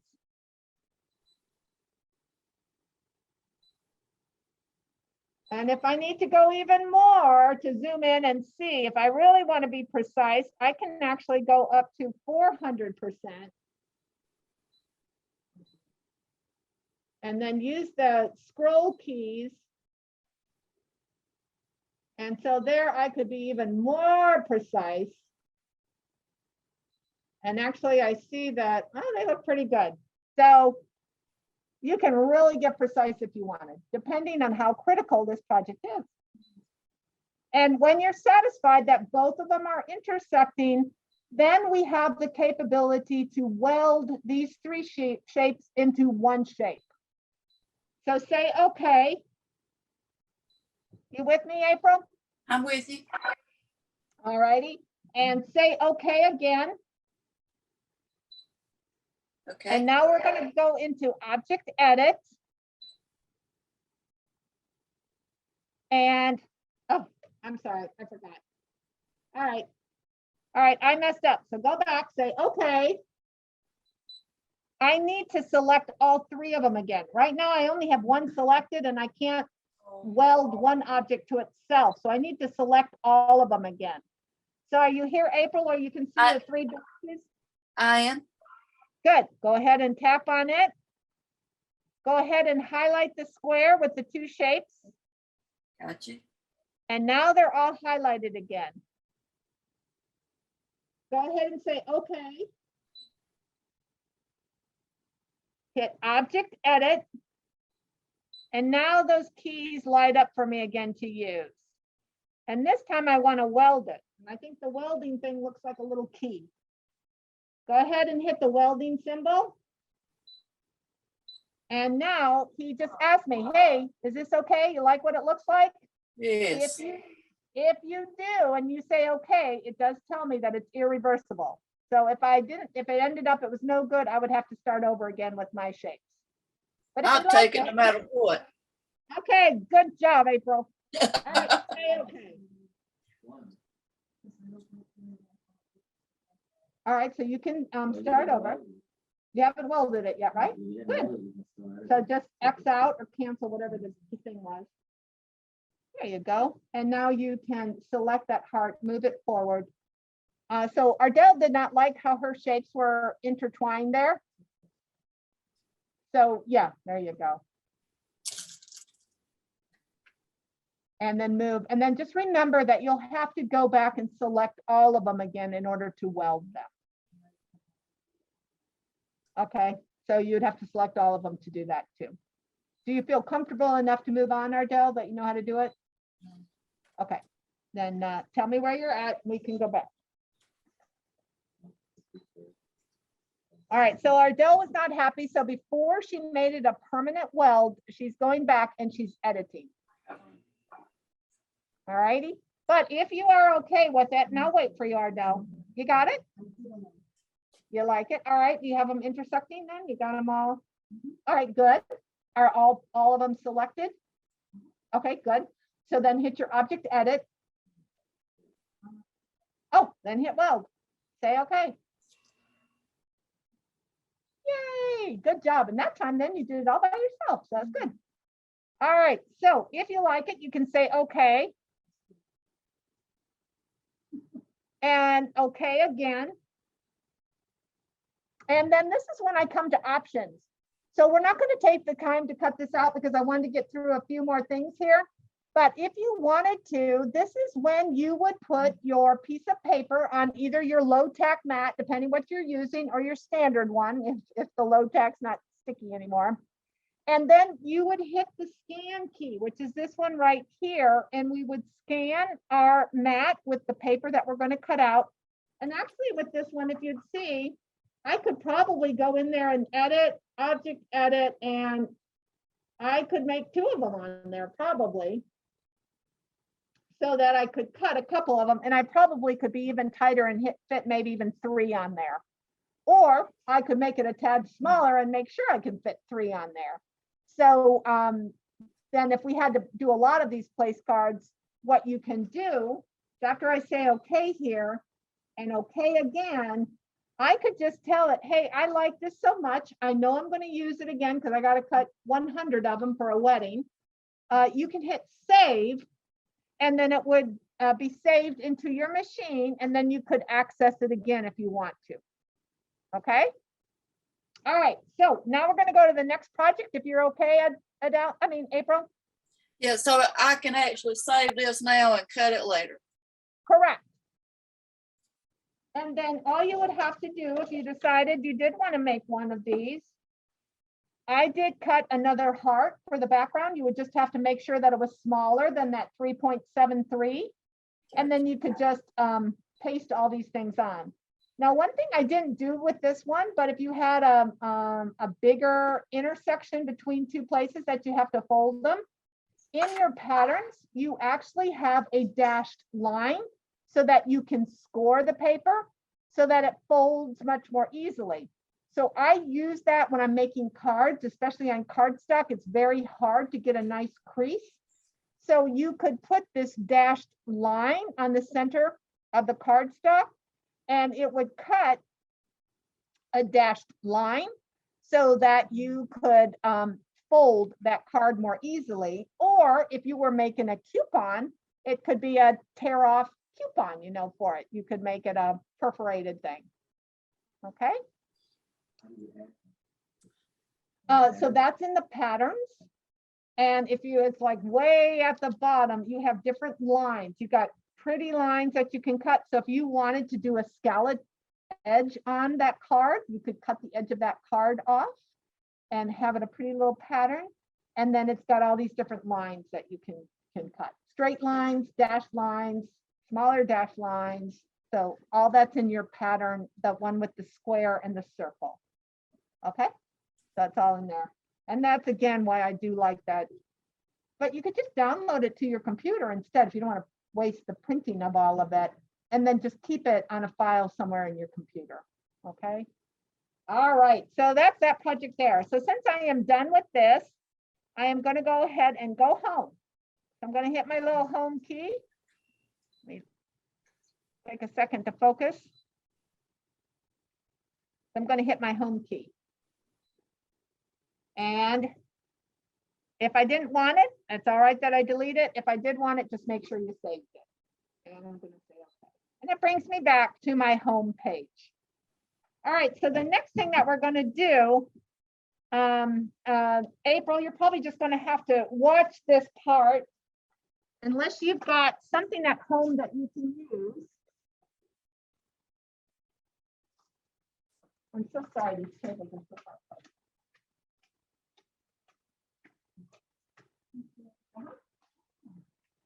All right, so the next thing that we're going to do, April, is we're going to pretend this is $1 million pattern that I purchased. And so I do not want to cut it. I don't want to destroy it, but I do want to use this shape to create a wall hanging. And the wall hanging that I want to create, I want it to have be out of fabric. I want to have 3 pumpkins. I want the pumpkins to all be different sizes. I want them to look somewhat realistic. So I want the handles to be different for each of them. On one of them, I'm just going to do a raw edge applique, which means I'm just going to stitch around the edge of it. And on one of them, I want to have a turned under applique. So I do want to make sure that I can turn under the edges of that fabric and then stitch it down and make it look more precise. So what I'm going to do, since this is just a little piece of paper that's very delicate, very valuable, I have 2 options that I can scan it in. I can put my design on my low tack mat, because for paper you don't need much tackiness, or another mat that is available is called a scanning mat. So the scanning mat has no tackiness to it at all. So instead, what it does is it consists of 2 layers. You've got your regular mat that's in the background, but then you've got a film that can be lifted up. So this film can be lifted up. I can put my delicate or valuable photo pattern, something that I want to make sure is not destroyed between the 2 layers. And then I feed it into the machine that way. And there, then it won't, the back won't get destroyed because of the stickiness of the mat, and it'll keep it very protected. So the scanning mats are available in 12 by 12 or 12 by 24. Yeah. They are, oh, and by the way, I did forget to say, when you come to a class like the Scan and Cut class, so other classes usually get 10% off, but when you come to the Scan and Cut class, the items are all 15% off. So this mat is $24.99. Okay. All right, so I am going to use my standard mat just because I know my low tack is not sticky enough. And I'm going to go ahead and put that valuable pumpkin on it. Yeah, if yours is tacky, yeah, please use it. Mine is not tacky. All right, and I'm going to go ahead.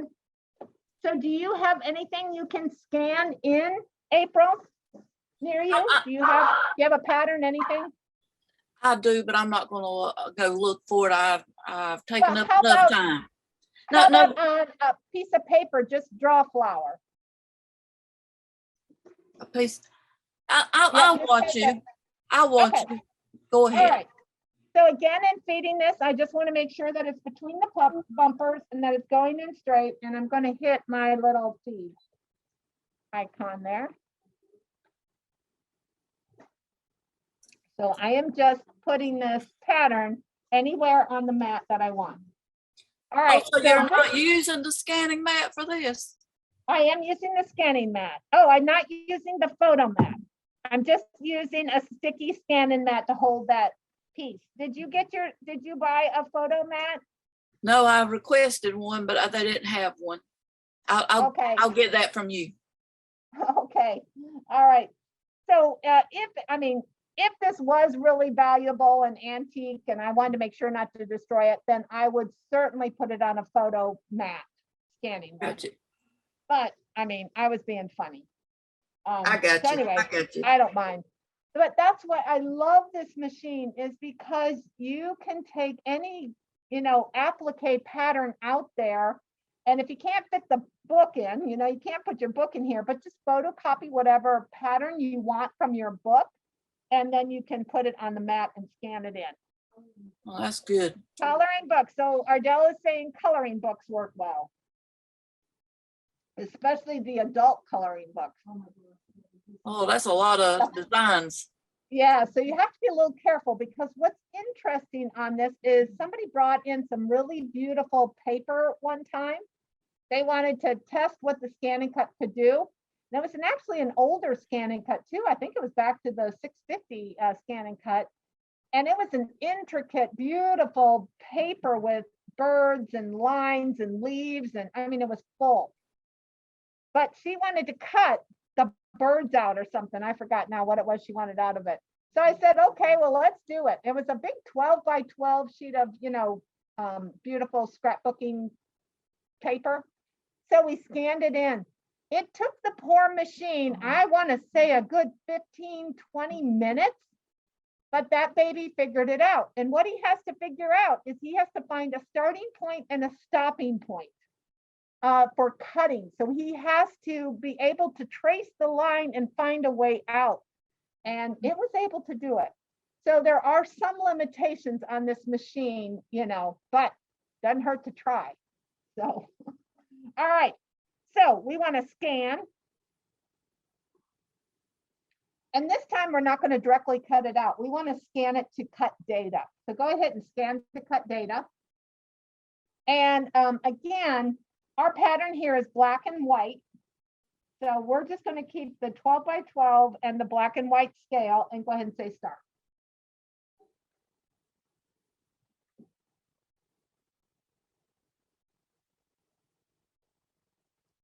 All right, so it's just going to scan. It's going to take it a little bit to recognize it.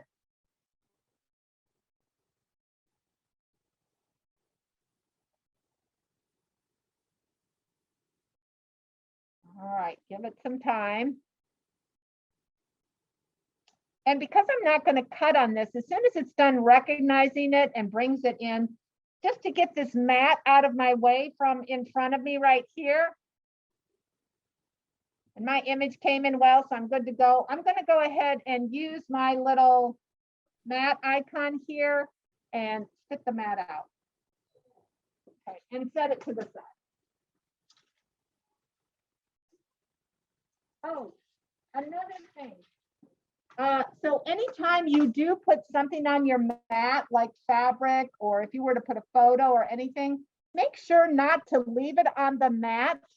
My understanding is that it actually, whatever you have on the mat will absorb that, whatever the properties are in that sticky material, and it could destroy one or the other. So don't leave things stuck to your mat and store it that way. All right, so I'm going to get up nice and close to this image right here. So it brought it in nicely, but I told you guys that I'm doing applique. I got a lot of junk on this little image. So I've got stuff inside my pumpkin, inside the handle. I got this junk outside here, and I don't want all that stuff when I do the applique. You're going to notice that this time when I scanned it, I got 3 choices that are different from the one when we did the direct cut. This is when the manual is kind of a good thing to have. So I have photocopied the page. Let me find it. I think it's like 78, page 78. Mine says page 68, but I think this is from an older model. Is yours page 78? I want it to look like the page that I want you to find in your manual looks like this.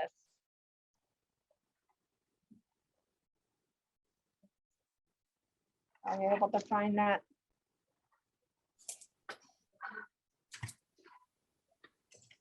All righty. So this is creating cut data. I'm going to zoom in on the part that I want us to look at right now.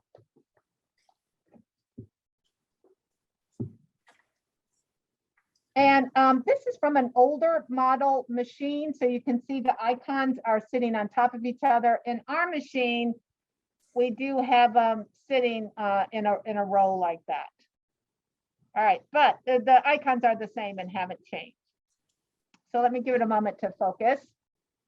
All right, so the first one kind of looks like a blob. So you see how it kind of looks like a blob? It's a circle and a square that have been welded. And so if we look at the number 1 that they identify this is called outline detection. So if we hit outline detection as our option for it, what it's going to do, it is only going to recognize the line that is a complete shape. And you can see here, I've underlined, this is the one that we're going to use for applique. So I've already given the answer away for which one are we going to choose for this project, and we're going to do applique. But let's go ahead and review the other 2 so that you know what they're for. The second one down, and this one looks like a circle and a square with double lines on it. And this one is called region detection. Try to make my camera more on. So the region detection, that one here, what it does is it's going to cut on the inside of the line that it sees and the outside of the line that it sees. So this is the kind of thing that you want to do for lace. I don't know if you can see the butterfly over there. I think the box is hiding it. But anyway, this is if you want to do lace. And how we have used it also is for etching. So you can etch on glass with this. You can use the cut sign vinyl, a lacy design, put it on glass, and then use glass etching liquid. And then you can rub that on. And then after you rinse it off and everything, you can remove the sign vinyl and you'll have the etching where the sign vinyl was not. Okay, so this is going to cut on the inside and the outside of the line. And then the next choice, number 3, and that one is just the square and a circle, a single circle and a single square. This one is called line detection. This one, the machine is going to say, hey, I'm going to look for a line and I'm going to cut right in the center of it. So I'm going to cut in the center of any line that I see. And so it's just going to cut right on the line. Okay, and it's going to cut all the lines. So it's going to cut any line that I see. Now, to kind of portray this a little bit better, they've got the nice little example over here. So what they have is a leaf, and they've got the leaf in 2 different styles, but there are definitely lines going around the leaf and lines for the vein. Up above are our 3 choices for how we can have our machine cut this image that we put in right here. If we pick outline detection right here, it is going to cut for these shapes, each one of them, it is going to cut this leaf right here. And it's just going to see that outside line. It's not going to look at anything on the inside. It's just going to cut the outside line. And I'm going to end up with a leaf. If I pick the region detection, if you remember, I said that one is going to cut on the outside of the line and the inside of the line. So what's going to happen is it's going to cut on the outside and the inside of all those lines that were up here. And I'm going to get a lacy little leaf, and I'm going to get 4 little sections that were on the inside. So that's what I'm going to get. For the final one, if I wanted to just cut on the line, it's going to see all those lines and it's going to cut on the line. And what I'd like you to notice is that little stem. So he just cut on that line, right? He didn't cut around it on the outside of it or anything. So that stem is gone on this image right here, because all he did was cut the lines. That's all he did. And I'll have those 4 little sections. Okay. All right. Now, if you look at something that it definitely looks like a leaf. It definitely looks like it has sections and everything to the leaf, but there are no lines, right? There's no black line going around everything. For this particular image, if I selected the outline detection, he notices that there's a difference in color between the sections in the leaf and the outside portion. So he's going to cut a leaf. So he will cut around that because he sees that outline detection, and I'll get a leaf. If I pick the region detection, before, remember it was he's going to cut on each side of the line. Well, there's no lines, but he does detect that there's a difference in color. So see how he detects that there's a difference in color? And so he's going to cut wherever he sees a difference in color, and it's going to cut out all those individual shapes. Since there's no line, he can't cut on the line. Now, imagine this leaf was done in color, and that maybe this was pink and blue and purple and green, whatever it might be. But instead of having those different hues, that it looked actually all the same. If I took a black and white photo of that image, and it was like, oh my gosh, you can't tell the difference between the pale pink and the pale blue.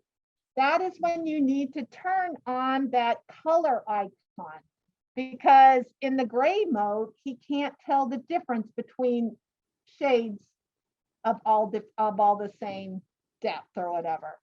So you would need to turn on the color mode, and then you would get the same results as this one right here. Okay. All right, so I've given away the answer. We're going to do applique. Which one of those 3 selections, 1, 2, or 3, do I select to do an applique? Do you know which one, April? I'm thinking region. So I only want the pumpkin. I don't want it to cut on the inside and the outside of that line. So I want the first one, which is called outline. You got it, April. And Adele, I think you said that one. All right, so we're going to go ahead and select on that one. Now, I've got a lot of other little junk on my image here. I'm going to save a little bit of it so I can show you how you can delete it later. But I'm going to help my, not have to work so hard by getting rid of some of those lines. So I'm going to get rid of some of those lines so that I don't have to delete them later. And Ardell, if you want to be even more careful, just really make sure you X out anything that's in there. But I'm going to leave them in on purpose so that I can show you how to delete. So if you do get something you don't want, we can delete it. All right, we're going to go ahead and say preview this. And I like it, so I'm going to say okay. And I want to save this to my machine. Remember, we're not directly cutting, we're saving this. So we're going to save it to the machine. So we're going to wait for it. And what it's going to do is it's going to give it a file name. Now you can see here, I've saved 88 things. I actually don't think I have 88 things in my savings. So you can delete images that you don't want anymore in your memory. However, the number keeps going up. So I'm going to go ahead and say, okay. And I'm done with this. So I am going to go home. So I'm going to go hit my little home icon. And it's going to say, hey, is it okay to delete the pattern? And I'm going to say yes. All right. Now, where do I find that item that I just saved? You're going to find it in retrieve data. And I had saved it to the machine. You can see I could have saved it to Wi-Fi, to a USB stick. So I could have done all that, but I just saved it to my machine. Now I have a lot of stuff in here. So I'm going to go to the very last page. And there's my pumpkin that I just saved. And I like it, so I'm going to say okay. And now I need to do some editing. Because I've only got one pumpkin, I've only got one pumpkin handle, and I've got some junk over here. And I want 3 pumpkins of different sizes. So my purpose for this exercise is to show all the editing features that you have in this machine.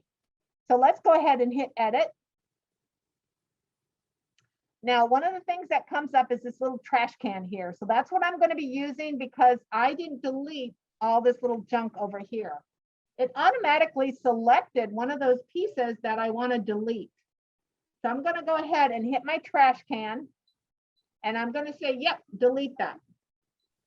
Now, I can keep going through by selection arrow up here and delete those items I don't want.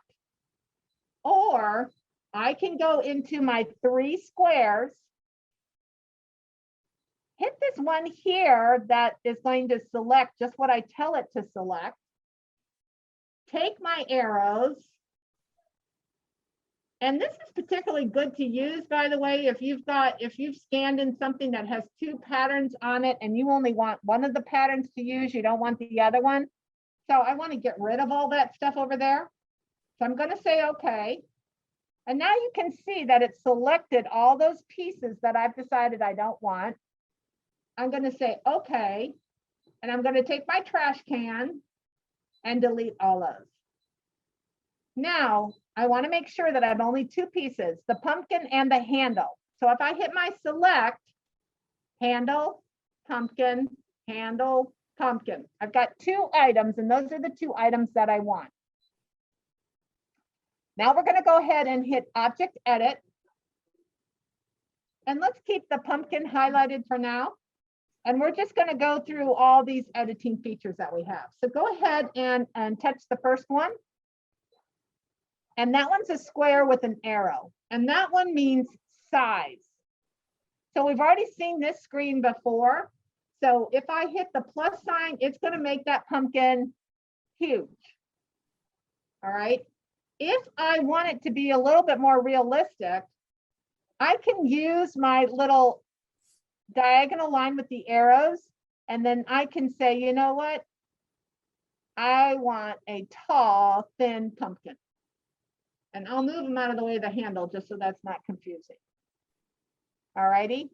And I can say, okay. Now I want to go to the next one here. This one has the 2 squares with the plus sign.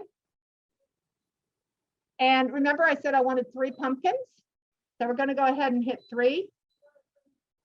And now I got 3 pumpkins. And it's going to put them all on top of one another.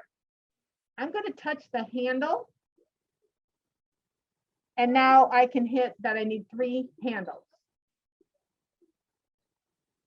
Nobody seems to be complaining about me saying handle. So everybody knows what a handle is on a pumpkin. I had one class, nobody knew what a handle meant. That's a stem. Okay, it is a stem. All right, so good. I've got people that know what a handle is. All right, so now I am going to, again, just take one of my pumpkins and separate it out just so you can see it. I'll just separate all 3 of them. And I'm going to separate my handles. Because if I'm going to cut this, what I probably would do is like have my orange fabric here, maybe a orangey yellow fabric there, and some kind of funky orange fabric here. And then with my handles, I might make them all green, or I might make them all brown, or I might, you know, separate them a little bit more so that I can use 3 types of fabric for it. So I can separate all these. But right now my handles and the pumpkins are all the same size. So if I wanted to make this pumpkin a different size, which icon do I go to alter its size? The first one. Ardell is saying the first one, and that's correct. The one with the square and the arrows. So again, I can just try to make it a tiny pumpkin.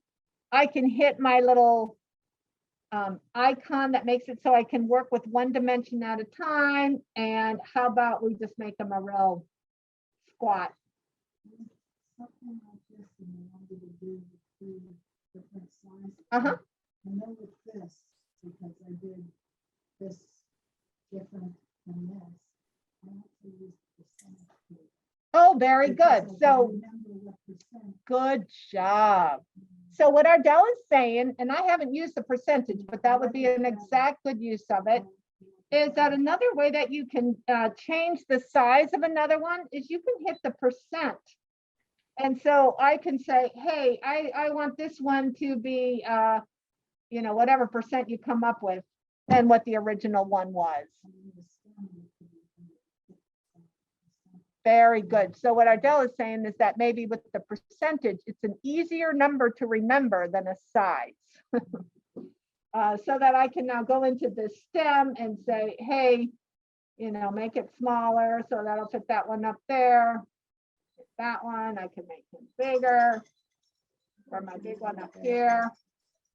And anyway, I've got one more, and you guys, I can let you play around this, but just so you have the idea of how you can change the size and shape of anything. So you can distort any shape that you bring in.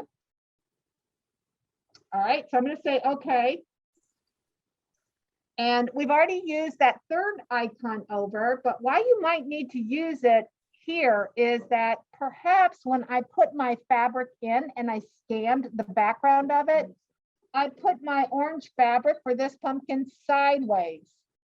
So he doesn't fit onto my fabric. So if I rotate him, now he might fit on how I put that fabric on my mat. So that's why you might want to rotate. All right, and so I'm going to say, okay. All right, and now with this pumpkin right here, this is the one that I've decided that's going to be my turn under applique. So I need to put a seam allowance on it. So on our 2nd row down, first one on the left, I'm going to touch that. And it says, hey, okay, do you want to turn the seam allowance on? I'm going to say on. And then it says, well, what would you like that seam allowance to be? And we showed you earlier how you can change what you want it to be, but I like a 1/4 inch. So I'm going to go ahead and leave it at a 1/4 inch and say, okay. Now, if I look at my pumpkin, let me let it focus for a moment on it.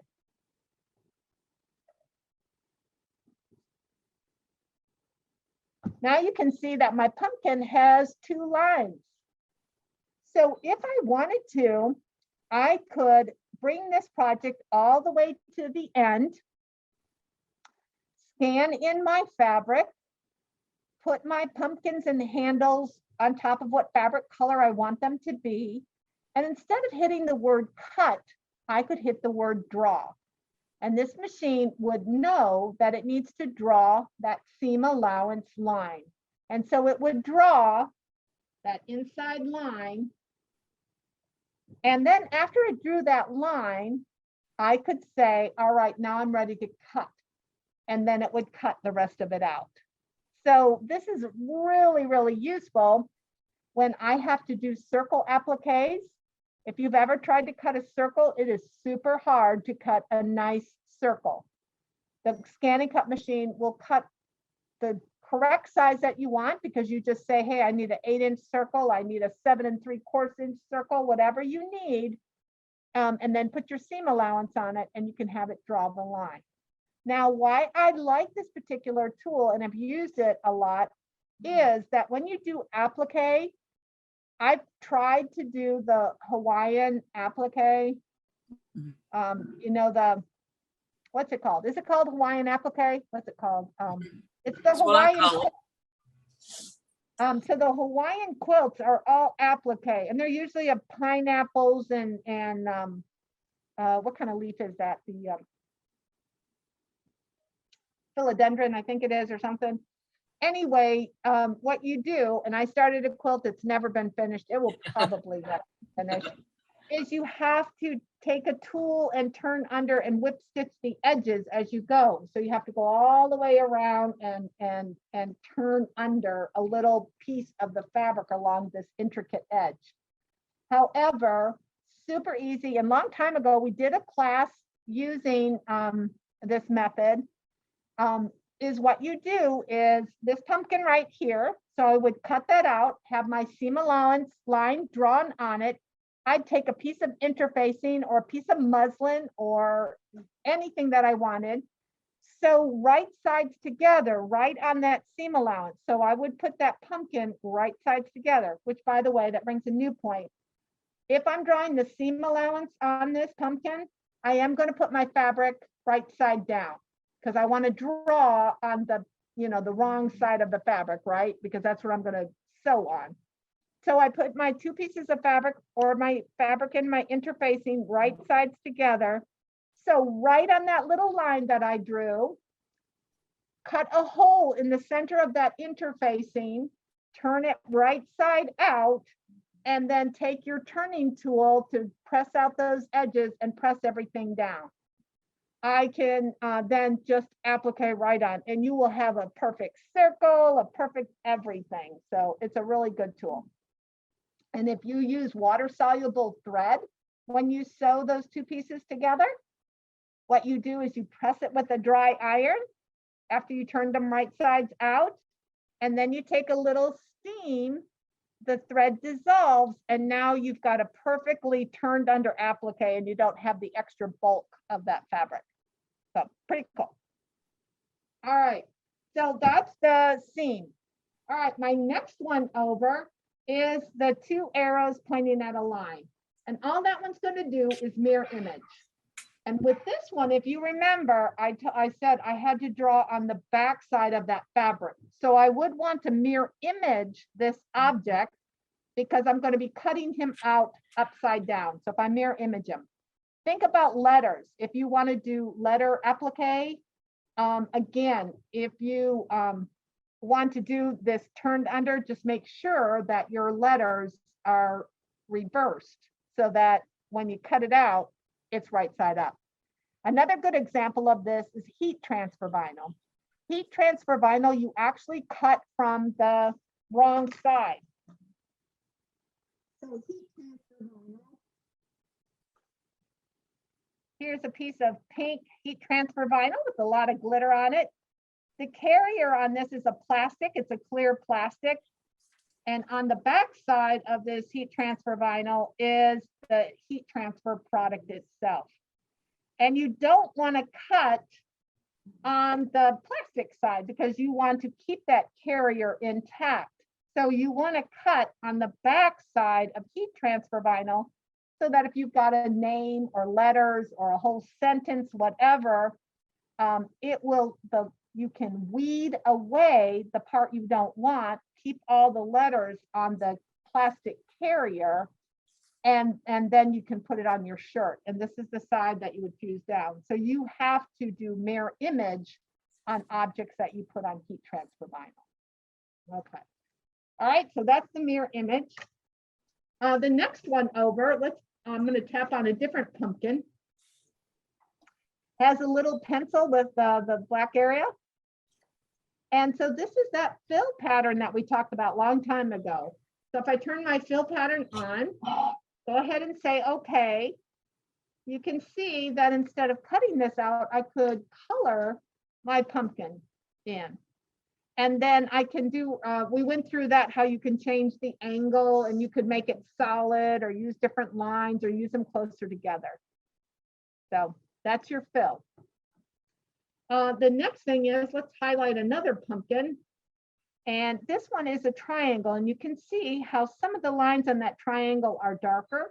So if I tap on that, what it's asking me is I can draw that little pumpkin with those markers that I have with my machine. And that's not going to be a very thick line, is it?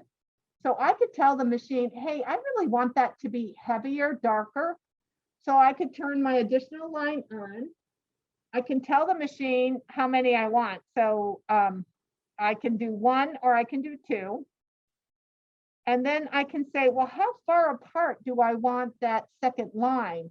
If I put it closer together, the closer together I put it, the more it's going to be on top of that first line. So it just will make it bolder and thicker, right? If I start moving it farther apart, then I'm going to start getting a double line. All right, so I'm going to say okay to that. And then I don't know if you can see that it's just a little bit darker than the other ones. So anyway, so that would just make the line a little bit darker. That's all it would do.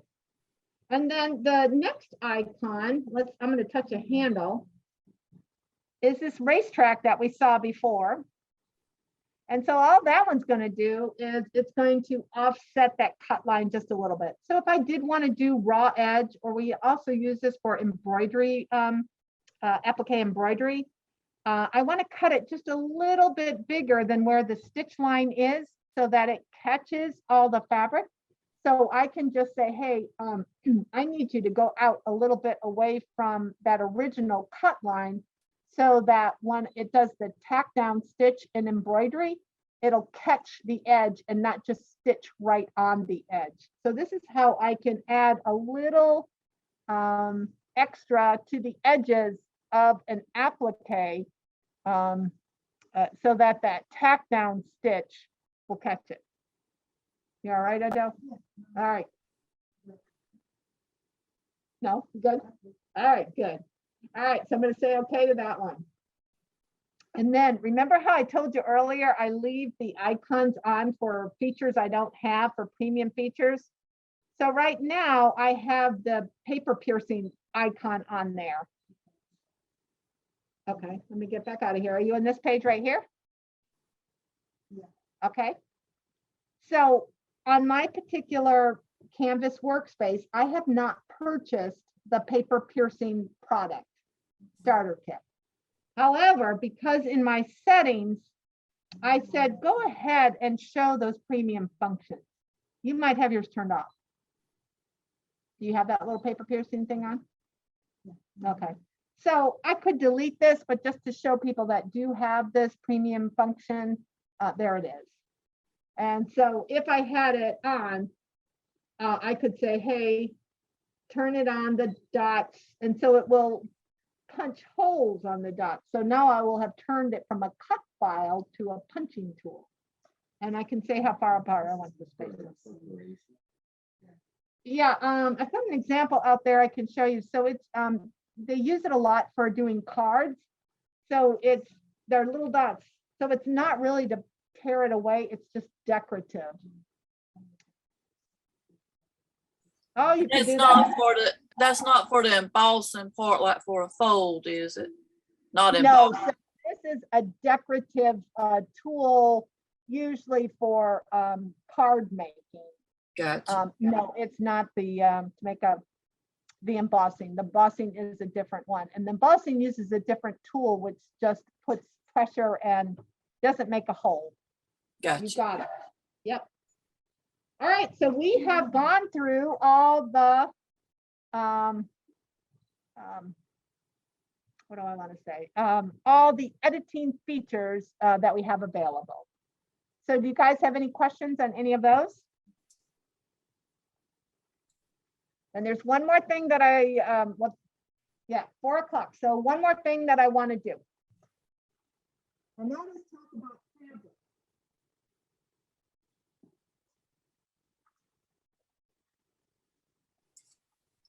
So I've got some fabric samples here because one of the things we like is to cut fabric.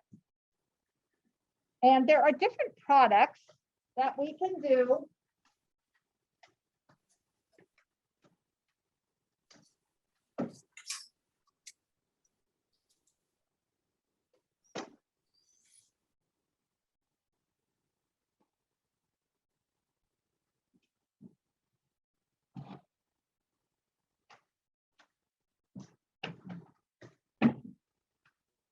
So we have something called Material Magic.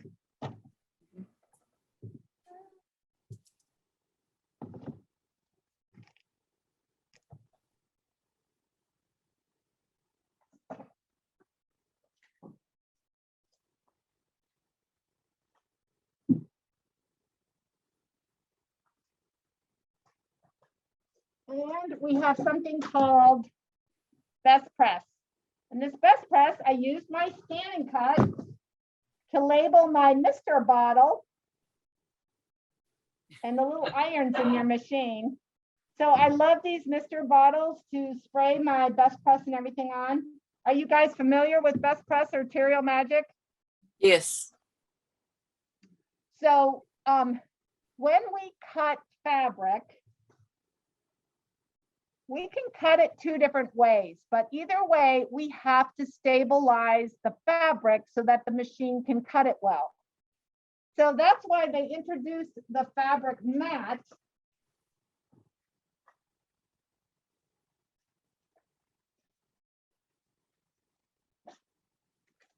Because the fabric mat, this one right here, which is a taupey kind of color, hard to tell it on the image there.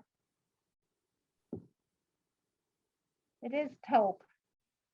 They made this product super, super sticky. So this mat is so sticky that I can take fabric right off the bolt and just put it with using that brayer.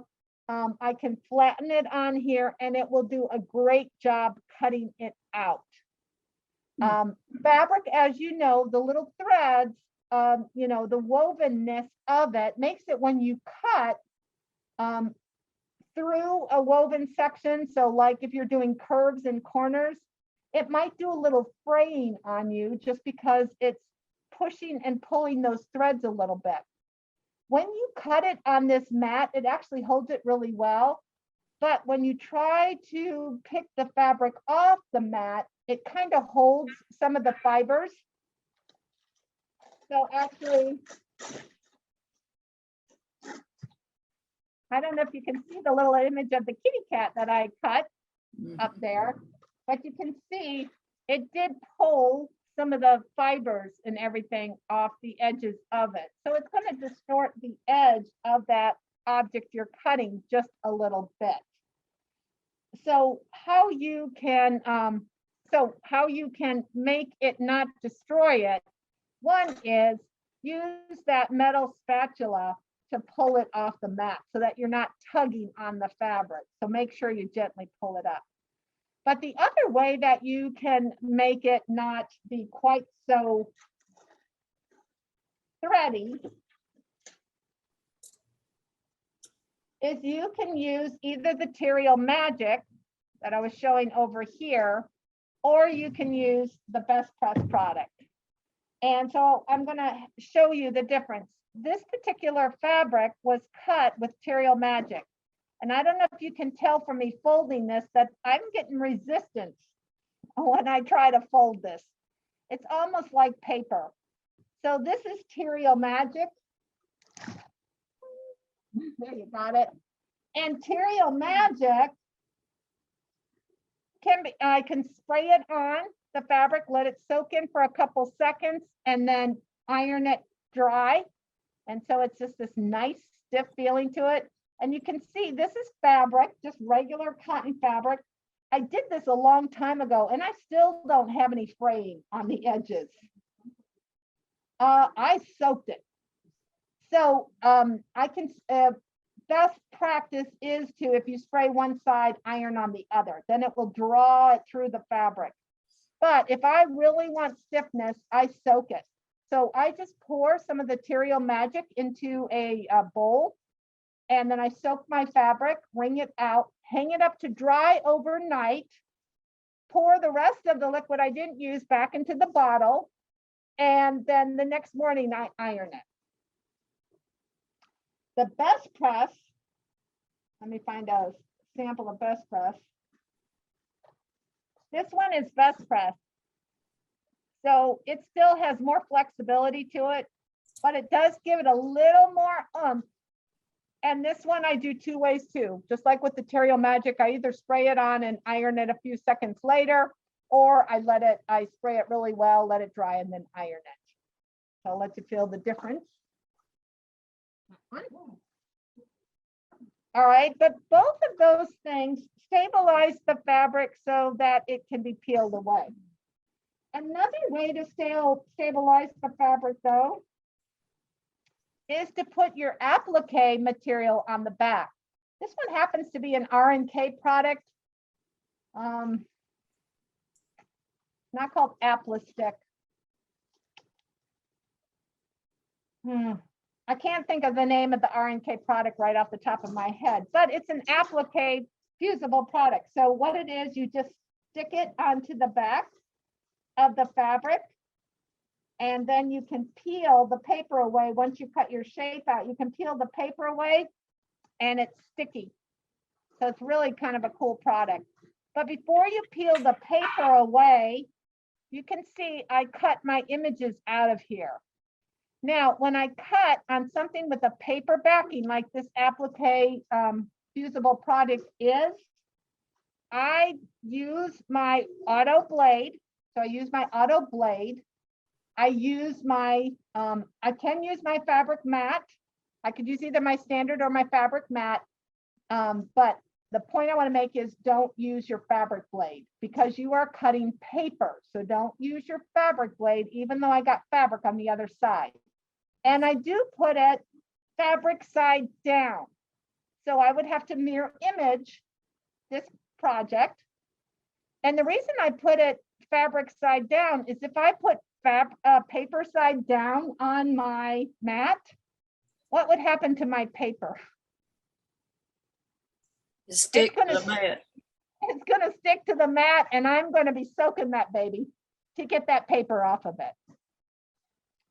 Now, I've been known to do it anyway, because if I do have some fabric that I want to fussy cut, so if I wanted to make sure that if I was cutting this bird out and I wanted to make sure that that little flower was right on his head or whatever, then I would still have to have, you know, the fabric side up if I was going to do this in applique.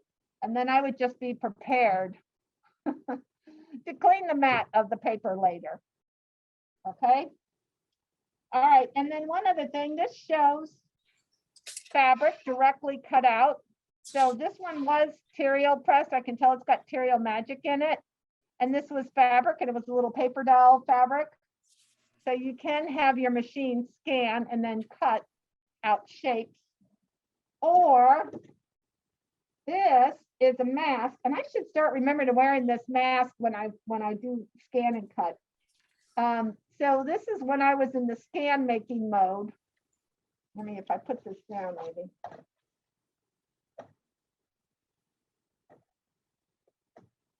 So can you guys tell that that's a mask image? Yes. So with this one, all I did was I did use some best press to give it a little oomph to it. And I actually cut out two of them, you know, so I have one for each side. So there's the other one on this side here. He's kind of falling apart a little bit there. But I had a little lion in the middle here, so I wanted to fussy cut him.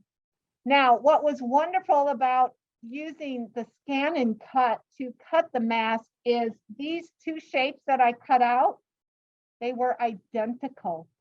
So sewing them together was a breeze because they lined up perfectly. So, you know, there was no issue. And then of course I had my second layer too of fabric on the other side. So everything went together so smoothly because the shapes perfectly aligned. So another very good use. Yes, yes, good. So Adele is saying, let me show you what she made. Closer up.